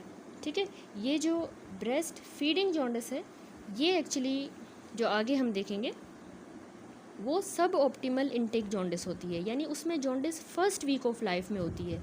वो ब्रेस्ट मिल्क की वजह से नहीं होती, लेकिन वो एक्चुअली बच्चे को इनफ मिल्क नहीं मिल रहा तो वो होती है, उसको कहते हैं ब्रेस्ट फीडिंग जॉन्डिस। तो ये तब होगा अगर मदर की मिल्क सप्लाई अभी इस्टेब्लिश नहीं हुई, या बच्चे को लैचिंग में डिफ़िकल्टी है, या मिल्क सही से ट्रांसफ़र नहीं हो रहा, बच्चे को मतलब मिल्क नहीं मिल रहा, बच्चा डिहाइड्रेटेड है, डिलेड पैसेज ऑफ स्टूल, तो उसकी वजह से बिलिरुबिन बॉडी में बढ़ गया है, वो हो गया ब्रेस्ट फीडिंग जॉन्डिस। अब ये जो ब्रेस्ट मिल्क जॉन्डिस है ये फर्स्ट वीक ऑफ लाइफ के बाद होगी, वो फर्स्ट वीक के अंदर हो रही थी, बाद होगी, और इसमें अदरवाइज़ हेल्दी होता है, वेल फीडिंग बच्चा होता है। एग्जैक्ट वजह इसकी नहीं पता, लेकिन माना गया है कि बहुत से सब्सटेंसेस ऐसे हो सकते हैं मदर के मिल्क में जो बच्चे के लिवर की एबिलिटी के साथ इंटरफेयर कर रहे हैं, बिलिरुबिन को प्रोसेस और एक्सक्रीट नहीं होने दे रहे। नॉर्मल और हार्मलेस वेरिएंट जॉन्डिस का जो कि प्रॉब्लम इंडिकेट नहीं करता विद द ब्रेस्ट मिल्क और विद द ब्रेस्ट फीडिंग। यहाँ पे इसने यही बताया है कि it is a late onset unconjugated hyperbilirubinaemia, ठीक है लेट ऑनसेट की, अनकॉन्जुगेटेड है, क्योंकि इसमें due to the inhibitor of conjugation glucuronidase, ठीक है, मैंने आपको बताया ना मदर में ऐसे कोई सब्सटेंसेस हैं मिल्क में जो उसकी कॉन्जुगेशन के साथ इंटरफेयर कर रहे हैं। तो इसमें कह रहा है कि ये लेट ऑनसेट की अनकॉन्जुगेटेड हाइपर बिलिरुबिनीमिया है, क्योंकि इसमें unknown substance breast milk of mother के जो है उनकी वजह से, उसमें एक सब्सटेंस का नाम याद रखें ग्लूक्रोनाइडेज, ठीक है, इनहिबिटर ऑफ ग्लूक्रोनाइडेज या इनहिबिटर ऑफ कॉन्जुगेशन, जो कि नॉर्मली बिलिरुबिन को एक्सक्रीट करता है, तो उसके इनहिबिटर मौजूद हैं ब्रेस्ट मिल्क में, उस वजह से ब्रेस्ट मिल्क जॉन्डिस होती है, ठीक है। इसका इंसिडेंस 2% है ब्रेस्ट फेड टर्म इन्फेंट्स में, ठीक है, और इसमें हाइपर बिलिरुबिनीमिया पीक कब करेगी, इसकी टाइमलाइन कितनी है, 7th डे ऑफ एज का जब होगा बच्चा तब ज़्यादा बिलिरुबिन बढ़ेगा, मैक्सिमम लेवल 10 से 30 milligram per decilitre at the 2nd या 3rd week of age. Level फिर स्लोली गिरेंगे और परसिस्ट भी कर सकते हैं 3 to 10th week of age at a lower level, ठीक है। फिर मतलब इसके पहले जो है 7th डे पे इसने पीक किया, बिलिरुबिन ज़्यादा बढ़ी, मैक्सिमम 10 से 30 मिलीग्राम जितनी बढ़ी, और फिर 2 से 3 हफ्ते की उम्र तक मतलब ये 10 से 30 तक बढ़ी, फिर जो है स्लोली इसके लेवल फॉल करेंगे, जब 3 से 10 हफ्ते गुजर जाएंगे तो लेकिन लो लेवल होंगे। अगर ब्रेस्ट फीडिंग स्टॉप की जाती है, इसकी मैनेजमेंट यही है कि ब्रेस्ट फीडिंग स्टॉप की जाएगी टेम्परेरीली और बिलिरुबिन के लेवल रैपिडली गिर जाएंगे 48 आवर्स में, ठीक है। तो it will not rebound to the same level when breast feeding is restarted, यानी अब दोबारा अगर मदर ब्रेस्ट फीड देगी बच्चे को तो ऐसा नहीं है कि दोबारा बिलिरुबिन के लेवल रीबाउंड होकर बढ़ जाएंगे। तो ये एक्चुअली हम डायग्नोस्टिक पर्पज़ के लिए भी करवाते हैं, कंफर्म करने के लिए कि ये ब्रेस्ट मिल्क जॉन्डिस ही है, तो स्टॉप करवाई जाती है, तो 48 आवर्स में रैपिडली लेवल्स उसके गिर जाते हैं, ठीक है। दूसरा इसमें फ़ोटोथेरेपी भी दी जाती है ताकि बिलिरुबिन के लेवल लो तक आएँ। और तीसरा कह रहा है कि कॉम्प्लिकेशन है इसकी कर्निकटेरस, लेकिन ये इसमें अनकॉमन कॉम्प्लिकेशन है, इतनी कॉमन ब्रेस्ट मिल्क जॉन्डिस में इतनी नहीं होती, ठीक हो गया। देन लास्ट जो है टॉपिक, सॉरी लास्ट तो नहीं है, इससे अलावा भी कुछ टॉपिक्स हैं, एक और है ये ब्रेस्ट फीडिंग जॉन्डिस। अब ये एक मिसनोमर है, इसका एक्चुअल नाम ब्रेस्ट नॉट फीडिंग जॉन्डिस होना चाहिए, ब्रेस्ट नॉट फीडिंग जॉन्डिस, ठीक है। तो एक्चुअली ये ब्रेस्ट मिल्क जॉन्डिस से डिफरेंट है, ठीक है, ये वाली जॉन्डिस, और इसका ये नाम मिसनोमर है क्योंकि ये ब्रेस्ट मिल्क इटसेल्फ की वजह से नहीं होता, बल्कि मिल्क ना होने की वजह से, lack of sufficient milk intake, वहाँ तो मिल्क था, मिल्क में ही मसला था, इनहिबिटर था, तो ब्रेस्ट मिल्क जॉन्डिस थी, तो ये नाम तो उसका गलत हुआ ना, तो इसीलिए ये मिसनोमर है, इसमें मिल्क ना होने की वजह से। ब्रेस्ट फीडिंग जॉन्डिस की वजह है अनकॉन्जुगेटेड हाइपर बिलिरुबिनीमिया ही हुई है, that occur in the first week after birth, ठीक है, फर्स्ट वीक आफ्टर बर्थ बच्चा पैदा हुआ है उसके दौरान ये होती है ब्रेस्ट फीडिंग जॉन्डिस। मैंने आपको बताया ये फर्स्ट वीक में होगी, लेकिन वो फर्स्ट वीक के बाद होती है, आफ्टर 7 डेज़। तो इसमें जो है यहाँ पे क्या हुआ है कि it occurs in the first week after birth और अनकॉन्जुगेटेड है। वजह इसकी क्या बताई मैंने आपको, बच्चा डिहाइड्रेशन में होता है क्योंकि बच्चे को मिल्क ज़्यादा नहीं मिल रहा, उसका मिल्क इनटेक कम है, प्रोडक्शन कम है, और ये तब होता है जब बच्चा सही से लैच नहीं करता, मदर उसको सही से जो है दूध नहीं पिला रही होती, बच्चा सही लैच्ड नहीं होता प्रॉपरली, उसको मिल्क सप्लाई नहीं मिलती, इस्टेब्लिश नहीं हुई, तो उसकी वजह से ये अनकॉन्जुगेटेड हाइपर बिलिरुबिनीमिया होती है, इसको कहते हैं ब्रेस्ट फीडिंग जॉन्डिस, ठीक है, फीडिंग जॉन्डिस, ब्रेस्ट फीडिंग। तो उससे क्या होगा कि मिल्क वगैरह नहीं मिल रहा सही, तो बच्चे के स्टूल कम होंगे, कम स्टूल पास करेगा तो बिलिरुबिन को ज़्यादा रीअब्जॉर्ब करेगा ना इंटेस्टाइन से, तो ओवरऑल ब्लड में इसके लेवल बिलिरुबिन के बढ़ जाएंगे। तो ट्रीटमेंट इसको डायग्नोस हम कैसे करते हैं, इसको बिलिरुबिन के लेवल अगर हमें greater than 12 milligram per decilitre मिले तो हम डायग्नोस करते हैं ब्रेस्ट फीडिंग जॉन्डिस को। अच्छा, वहाँ पे जो है हाइपर बिलिरुबिनीमिया 7th डे के बाद हो रही थी, उसमें 10 to 30 तक मैक्सिमम लेवल जा रहा था। यहाँ पे मोर देन अगर 12 मिल रही है तो ये डायग्नोस हो जाता है कि ये ब्रेस्ट फीडिंग जॉन्डिस है। ट्रीटमेंट का फोकस हमारा इसमें जो है बेबी के मिल्क इनटेक पे होता है, ब्रेस्ट फीडिंग की फ्रीक्वेंसी को बढ़ा देंगे। ठीक है, देखिए फ्रीक्वेंसी बढ़ाइए, more than 10 time per day mother उसको ब्रेस्ट फीड करवाएगी या फिर उसको फॉर्मूला मिल्क देगी। ठीक है, तो उसकी फ्रीक्वेंसी और मिल्क इनटेक बढ़ाएंगे तो उससे ऑब्वियसली ऑटोमेटिकली स्टूल पास करेगा, तो ज़्यादा बिलिरुबिन रीअब्जॉर्ब नहीं होगा और ब्रेस्ट फीडिंग जॉन्डिस सही हो जाएगी। ठीक हो गया। अब इसमें आते हैं science of इनएडिक्वेट breast milk intake. कैसे पता चले कि बच्चा जो है वो सही से दूध नहीं ले रहा, मदर उसको पिला भी रही है पर पता ही नहीं लग रहा कि बच्चा जो है वो सही उसको दूध मिल रहा है एडिक्वेट या नहीं। तो इनएडिक्वेट ब्रेस्ट मिल्क इनटेक के साइंस में आप याद रखें, जब बच्चा पैदा हुआ था बर्थ से अभी अपने उसका वेट लॉस अगर आपको मोर देन 8 to 10% लग रहा है तो मतलब उसको सही से मिल्क नहीं मिल रहा। ठीक है, मोर देन 8 to 10% बच्चे का बर्थ से वेट लॉस हुआ है पैदा हुए से।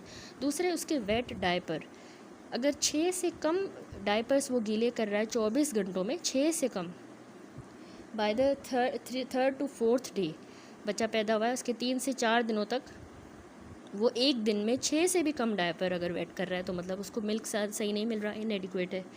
इसके अलावा स्टूल की अगर बात करें तो वो फ्यू देन 4 स्टूल पास कर रहा है पर डे, लेकिन या फिर अभी तक उसको मेकोनियम पास हो रहा है 3rd 4th डे तक भी अभी तक वो मेकोनियम पास कर रहा है, या फिर अगर उसके स्टूल कम है 4 से कम है तो मतलब उसको मिल्क सही नहीं मिल रहा। नर्सिंग फ्यूअर देन 8 टाइम पर 24 आवर और for less than 10 minute each feed, यानी हर बार जब मदर उसको दूध पिलाती है तो वो 10 मिनट से भी कम टाइम तक पिला रही है, या फिर 24 घंटों में 8 बार से भी कम टाइम तक मदर उसको फीड दे रही है, 8 से भी कम, तो बच्चे को इनएडिक्वेट ब्रेस्ट मिल्क मिल रहा है। ठीक है, तो ये सारे हो गए science of इनएडिक्वेट breast milk intake. याद रखिएगा, बच्चे का वज़न कम हुआ है मोर देन 8 to 10%, बच्चा जो है 24 घंटों में 6 से कम डायपर गीले कर रहा है बाय द 3rd या 4th डे, बच्चा 4 स्टूल से भी कम पास कर रहा है या अभी तक उसको मेकोनियम पास हो रहा है, एंड लास्टली मदर उसको 24 घंटों में 8 से भी कम बार जो है लेस देन 8 टाइम्स उसको मिल्क दे रही है, फीड करवा रही है, या फिर उसको लेस देन 10 मिनट तक हर ईच फीडिंग पे फीड दे रही है, 10 मिनट से भी कम टाइम तक उसको फीड करवा रही है। ठीक हो गया। उसके बाद आता है अगला topic, persistent jaundice. Persistent jaundice यानी अभी तक जॉन्डिस है।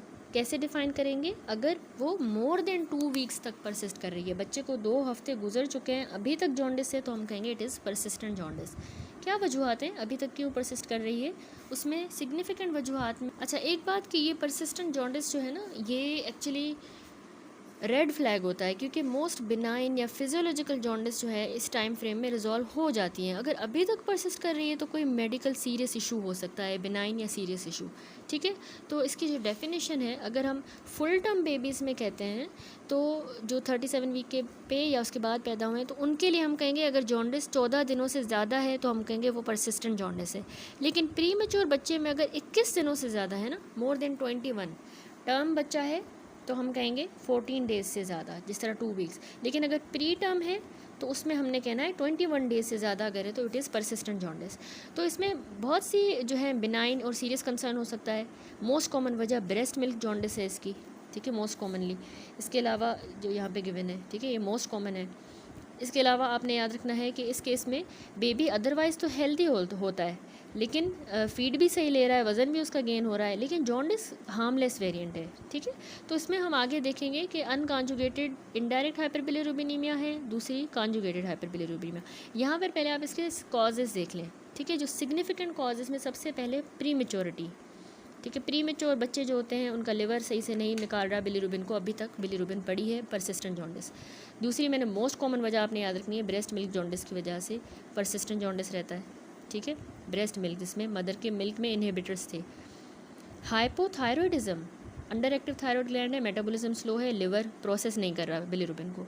डाउन सिंड्रोम वालों में प्रोलॉन्ग जॉन्डिस रहती है, बहुत से फैक्टर्स हैं, लिवर एंजाइम इशू भी हो सकता है, फीडिंग डिफ़िकल्टीज़ भी हो सकती हैं। ठीक है, गैलेक्टोसीमिया रेयर जेनेटिक डिसऑर्डर है, हमें पता है कि इसमें गैलेक्टोज मेटाबोलाइज नहीं होता, तो टॉक्सिक सब्सटेंसेस बिल्डअप होंगे, वो लिवर को डैमेज करेंगे।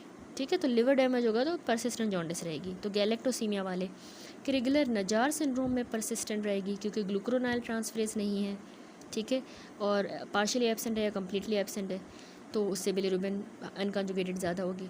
पाइलोरिक स्टीनोसिस या बॉवल ऑब्स्ट्रक्शन में क्यों?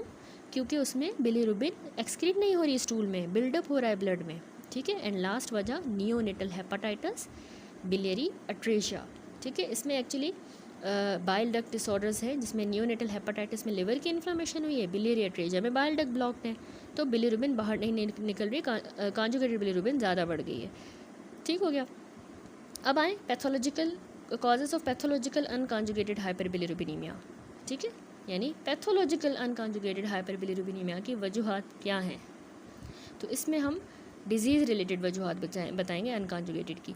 या तो ओवर प्रोडक्शन हो रही है बिलिरुबिन की, बॉडी ज़्यादा बिलिरुबिन बना रही है, लिवर हैंडल नहीं कर पा रहा, उसमें हीमोलाइटिक कॉजेज आ जाते हैं इंक्रीज बिलिरुबिन प्रोडक्शन के।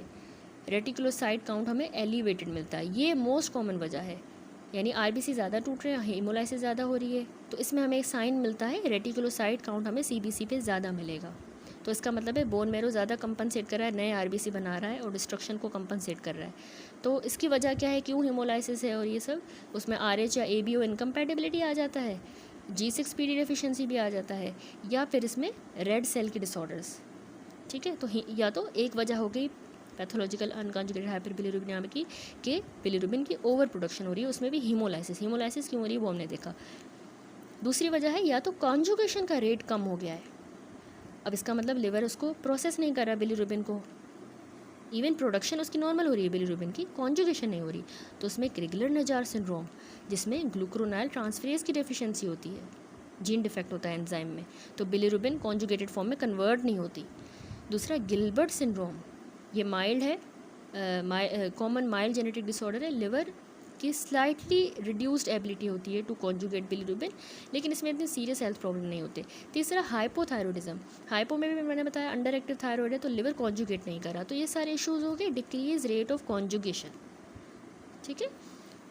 अब चलते हैं आगे डिटेल में कॉन्जुगेटेड यानी डायरेक्ट हाइपरबिलिरुबिनीमिया पे।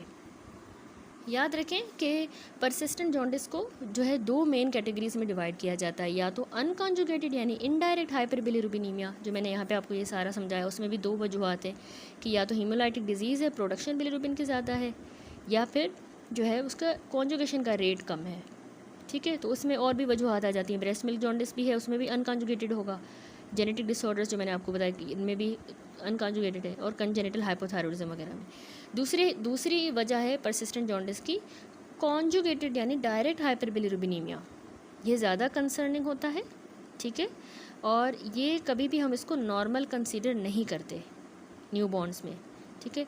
इसमें बेबी के लिवर या उसके बाइल डक्ट्स के साथ प्रॉब्लम होता है, ठीक हो गया, यानी कॉन्जुगेट हो गई है, इसमें बिलिरुबिन प्रोसेस हो गई है लिवर से, लेकिन वो निकल नहीं रही, एक्सक्रीट नहीं हो रही, तो इसमें जॉन्डिस के साइन में डार्क कलर यूरिन होगा, पेल चॉकी स्टूल्स होंगे, ठीक है। इसमें वजूहत फिर हम देखेंगे, बिलियरी अट्रेशिया एक वजह है, इन्फेक्शंस जैसे हेपेटाइटिस, साइटोमेगालोवायरस और मेटाबॉलिक डिसऑर्डर।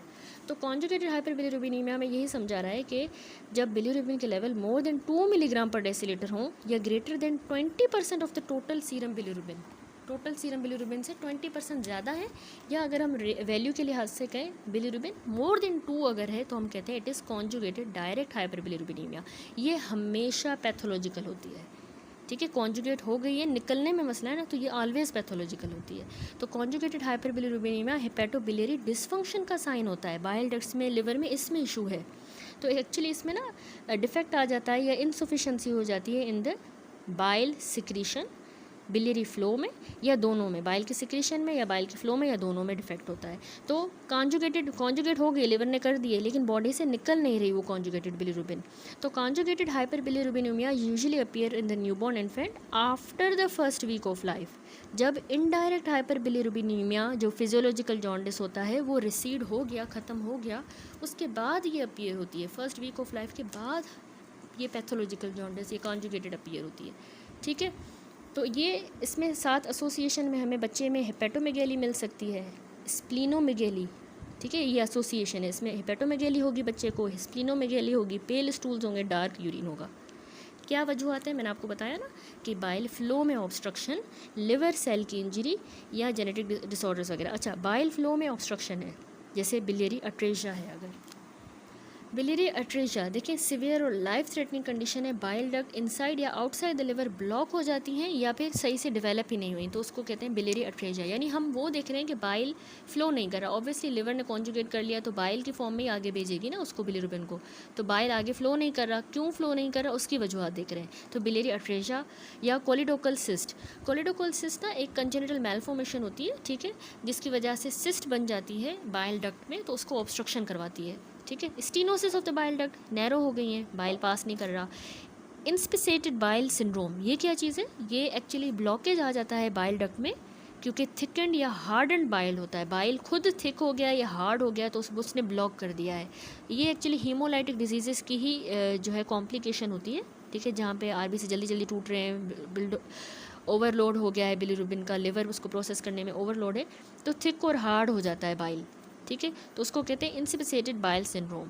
सिस्टिक फाइब्रोसिस, इसमें हमें पता है म्यूकस प्रोडक्शन अफेक्ट होती है through out the body, thick और स्टिकी म्यूकस होता है, बाइल डक्ट को ऑब्स्ट्रक्ट करता है, तो ये बाइल फ्लो ऑब्स्ट्रक्शन पहली वजह हो गई कंजुगेटेड डायरेक्ट हाइपरबिलिरुबिनीमिया की। दूसरी वजह लिवर सेल को इंजरी हुई है, सबसे पहली वजह उसमें इन्फेक्शंस जिसमें सेप्सिस, ठीक है, सिस्टमिक इन्फेक्शन लिवर को भी अफेक्ट करेगा, हेपेटाइटिस सी वायरस वगैरह या बी की वजह से, torch infections, toxoplasmosis, other syphilis वगैरह, रूबेला, साइटोमेगेलो, हर्पीस, तो इन्फेक्शंस ने लिवर सेल की इंजरी करवाई है। या लिवर सेल की इंजरी मेटाबॉलिक है, गैलेक्टोसीमिया की वजह से, फ्रक्टोसीमिया, फ्रक्टोज को प्रोसेस नहीं कर रहा गैलेक्टोज को, या स्टोरेज डिजीज़ हैं जिसमें बिल्डअप हो जाता है सेल्स के अंदर, लिवर सेल्स में भी वो मटेरियल इनहेरिटेड है तो वो सब्सटेंस बिल्डअप हो जाएगा, जैसे अल्फा-1 एंटीट्रिप्सिन डेफिशिएंसी है तो वो इन्फेंट्स के लिवर में जमा हो जाता है, तो उसमें लिवर सेल इंजरी करवाएगा, तो उससे वो कॉन्जुगेशन हो जाएगी लेकिन उसमें जो है आगे जो है पास नहीं होगा, ठीक है, यानी कॉन्जुगेट तो हो गया लेकिन आगे फिर प्रोसेस और एक्सक्रीट नहीं कर रहा बिलिरुबिन को, ठीक है। एंड लास्टली टॉक्सिक वजूहत जैसे टीपीएन इंड्यूस्ड कोलेस्टेसिस, यानी टोटल पैरेंटल न्यूट्रिशन पे है बच्चा, न्यूट्रिएंट्स डायरेक्टली ब्लड स्ट्रीम में हम दे रहे हैं, तो वो भी कभी कभार लिवर डिसफंक्शन करवाता है और कोलेस्टेसिस करवाता है, बाइल फ्लो को इम्पेयर करता है, ठीक है। और लास्टली वजह होती है जेनेटिक डिसऑर्डर्स जिसमें डुबिन जॉनसन सिंड्रोम और रोटर सिंड्रोम, ये दोनों जेनेटिक डिसऑर्डर्स भी कॉन्जुगेटेड यानी डायरेक्ट हाइपरबिलिरुबिनीमिया करवाते हैं, ठीक है, तो इसमें दोनों में डायरेक्ट बढ़ती है। मेन मसला इसमें एक्सक्रीशन ऑफ बिलिरुबिन का है, लिवर सेल्स ने प्रोसेस तो कर लिया बिलिरुबिन को लेकिन वो बाइल में सिक्रीट नहीं कर रही, तो वो इसमें बढ़ जाती है लिवर में और फिर पीछे ब्लड में लीक हो जाएगी, ठीक है। ट्रांसपोर्टर प्रोटीन का इशू होता है, MRP2 प्रोटीन को जीन होती है, ABCC2 जीन, वो उसको इनकोड करती है, तो एक्चुअली उस ट्रांसपोर्टर प्रोटीन में वो ट्रांसपोर्टर प्रोटीन का काम ये होता है कि कॉन्जुगेटेड बिलिरुबिन को लिवर से बाइल डक्ट्स में भेजती है और एक्सक्रीट करती है, तो वो नहीं होगी तो उससे ऑब्वियसली बिल्डअप होगा। अब आ जाए इन्वेस्टिगेशंस पे, तो कॉन्जुगेटेड डायरेक्ट हाइपरबिलिरुबिनिया में इन्वेस्टिगेशन जो होती हैं वो सिलेक्ट की जाती हैं according to suspected cause of conjugated hyperbilirubinaemia, ठीक है, जो कॉज है उसकी बेसिस पे, तो उसके यानी कॉज ऑफ कॉन्जुगेटेड हाइपरबिलिरुबिनीमिया जो हम सस्पेक्ट कर रहे हैं, जो कॉज जिस तरह बाइल फ्लो ऑब्स्ट्रक्शन है या लिवर सेल इंजरी, उस हिसाब से हम इन्वेस्टिगेशन करवाएंगे, ठीक है। मैनेजमेंट किस तरह करनी है, कोलेस्टेटिक जॉन्डिस जो है उसमें हमने जमा हो रहा है, कोलेस्टेसिस हो रही है बाइल की, तो हमने बाइल के फ्लो को प्रमोट करना होता है और मेल न्यूट्रिशन की प्रिवेंशन करनी है, मेल न्यूट्रिशन ना हो जाए, विटामिन की डेफिशिएंसीज ना हो और ब्लीडिंग से भी प्रिवेंट करना है, ये हमारा गोल ऑफ ट्रीटमेंट होता है, ठीक है, कोलेस्टेटिक में। अच्छा, ड्रग्स हैं जैसे फिनोबार्बिटोन और कोलेस्टायरामीन, ये ना बाइल के फ़्लो को बढ़ाती हैं और सीरम में बिलिरुबिन के लेवल को कम करती हैं और बाइल साल्ट्स के लेवल को कम करती हैं। फिनोबार्बिटोन और कोलेस्टायरामीन फ़्लो बढ़ाएंगी बाइल का, ठीक है। अब बिलियरी अट्रेशिया जो मैंने आपको बताया उसके केस में हम क्या करते हैं, हमने बिलियरी ड्रेनेज इस्टेब्लिश करनी है, ड्रेन करेंगे, अट्रेशिया है क्योंकि, तो उसमें हम हेपेटोपोर्टो एंट्रोस्टमी का यूज़ कर सकते हैं, इसको कसाई प्रोसीजर कहा जाता है, ये before 6 to 8 week of age किया जाता है, ठीक है, ठीक है, इसको क्या कहते हैं, कसाई प्रोसीजर। ये 6 से 8 हफ्तों का जब होगा बच्चा तब करते हैं, स्पेशली बिलियरी अट्रेशिया में ठीक है। ब्लॉक्ड बाइल डक्ट्स को रिमूव करते हैं, जो फाइब्रस रेमिनेंट्स वगैरह हैं। लिवर सरफेस को एक्सपोज करेंगे, पोर्टा हेपेटिस एक्सपोज करेंगे, जहाँ पे टाइनी माइक्रोस्कोपिक बाइल डक्ट्स अभी भी होंगी, और हम उसमें फिर नया बाइल ड्रेनेज सिस्टम बनाएंगे। बेबी की पोर्शन ऑफ बेबी की अपनी इंटेस्टाइन का, स्मॉल इंटेस्टाइन का ऊपर ले आएंगे और उसको डायरेक्टली लिवर के साथ अटैच कर देंगे, तो बाइल के लिए चैनल बन जाएगा। तो यानी लिवर जो है इंटेस्टाइन में डायरेक्टली ड्रेन करेगा, ब्लॉक डक्ट्स को बाईपास कर जाएगा। ये होता है कसाई प्रोसीजर, ठीक है। तो ये 6 to 8 वीक्स ऑफ एज में किया जाता है। इसके अलावा मैनेजमेंट में टोटल पैरेंटल न्यूट्रिशन इंड्यूस्ड अगर कॉन्जुगेटेड हाइपरबिलिरुबिनीमिया है, जिस तरह मैंने आपको बताया, क्योंकि उसमें टॉक्सिक होता है, कोलेस्टेसिस वगैरह हो जाती है, उसकी वजह से अगर है तो हमने TPN को स्टॉप करना है, ठीक है। मैनेजमेंट भी कॉजेज़ के हिसाब से ही है।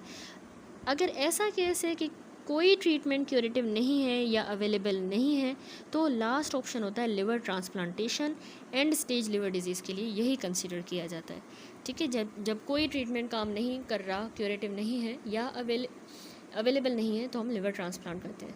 That's it. तो यहाँ पे हमने डिटेल में मोस्ट इंपॉर्टेंट टॉपिक नियोनेटोलॉजी का कवर किया, विच वाज द जॉन्डिस नियोनेट्रम, ठीक है। इसमें सारी हमने डिस्कस की, persistent jaundice, breast milk jaundice, breast feeding jaundice discuss की। इसके अलावा हमने जो है डिफरेंट मैनेजमेंट, जिसमें फ़ोटोथेरेपी, एक्सचेंज ट्रांसफ्यूजन, मेडिकेशंस, ये सारी हमने हीमोलाइटिक डिजीज़ की मैनेजमेंट देखी, ठीक है। क्योंकि हीमोलाइटिक डिजीज़ भी जो है वो जॉन्डिस करवा रही थी, तो हमने अनकॉन्जुगेटेड यानी इनडायरेक्ट हाइपरबिलिरुबिनीमिया को और डायरेक्ट यानी कॉन्जुगेटेड हाइपरबिलिरुबिनीमिया को सबको डिटेल में कवर किया। तो यहाँ पे हमारा ये टॉपिक जॉन्डिस नियोनेट्रम कंप्लीट होता है। नेक्स्ट वीडियो से इंशाल्लाह अगला topic post term infant start करेंगे।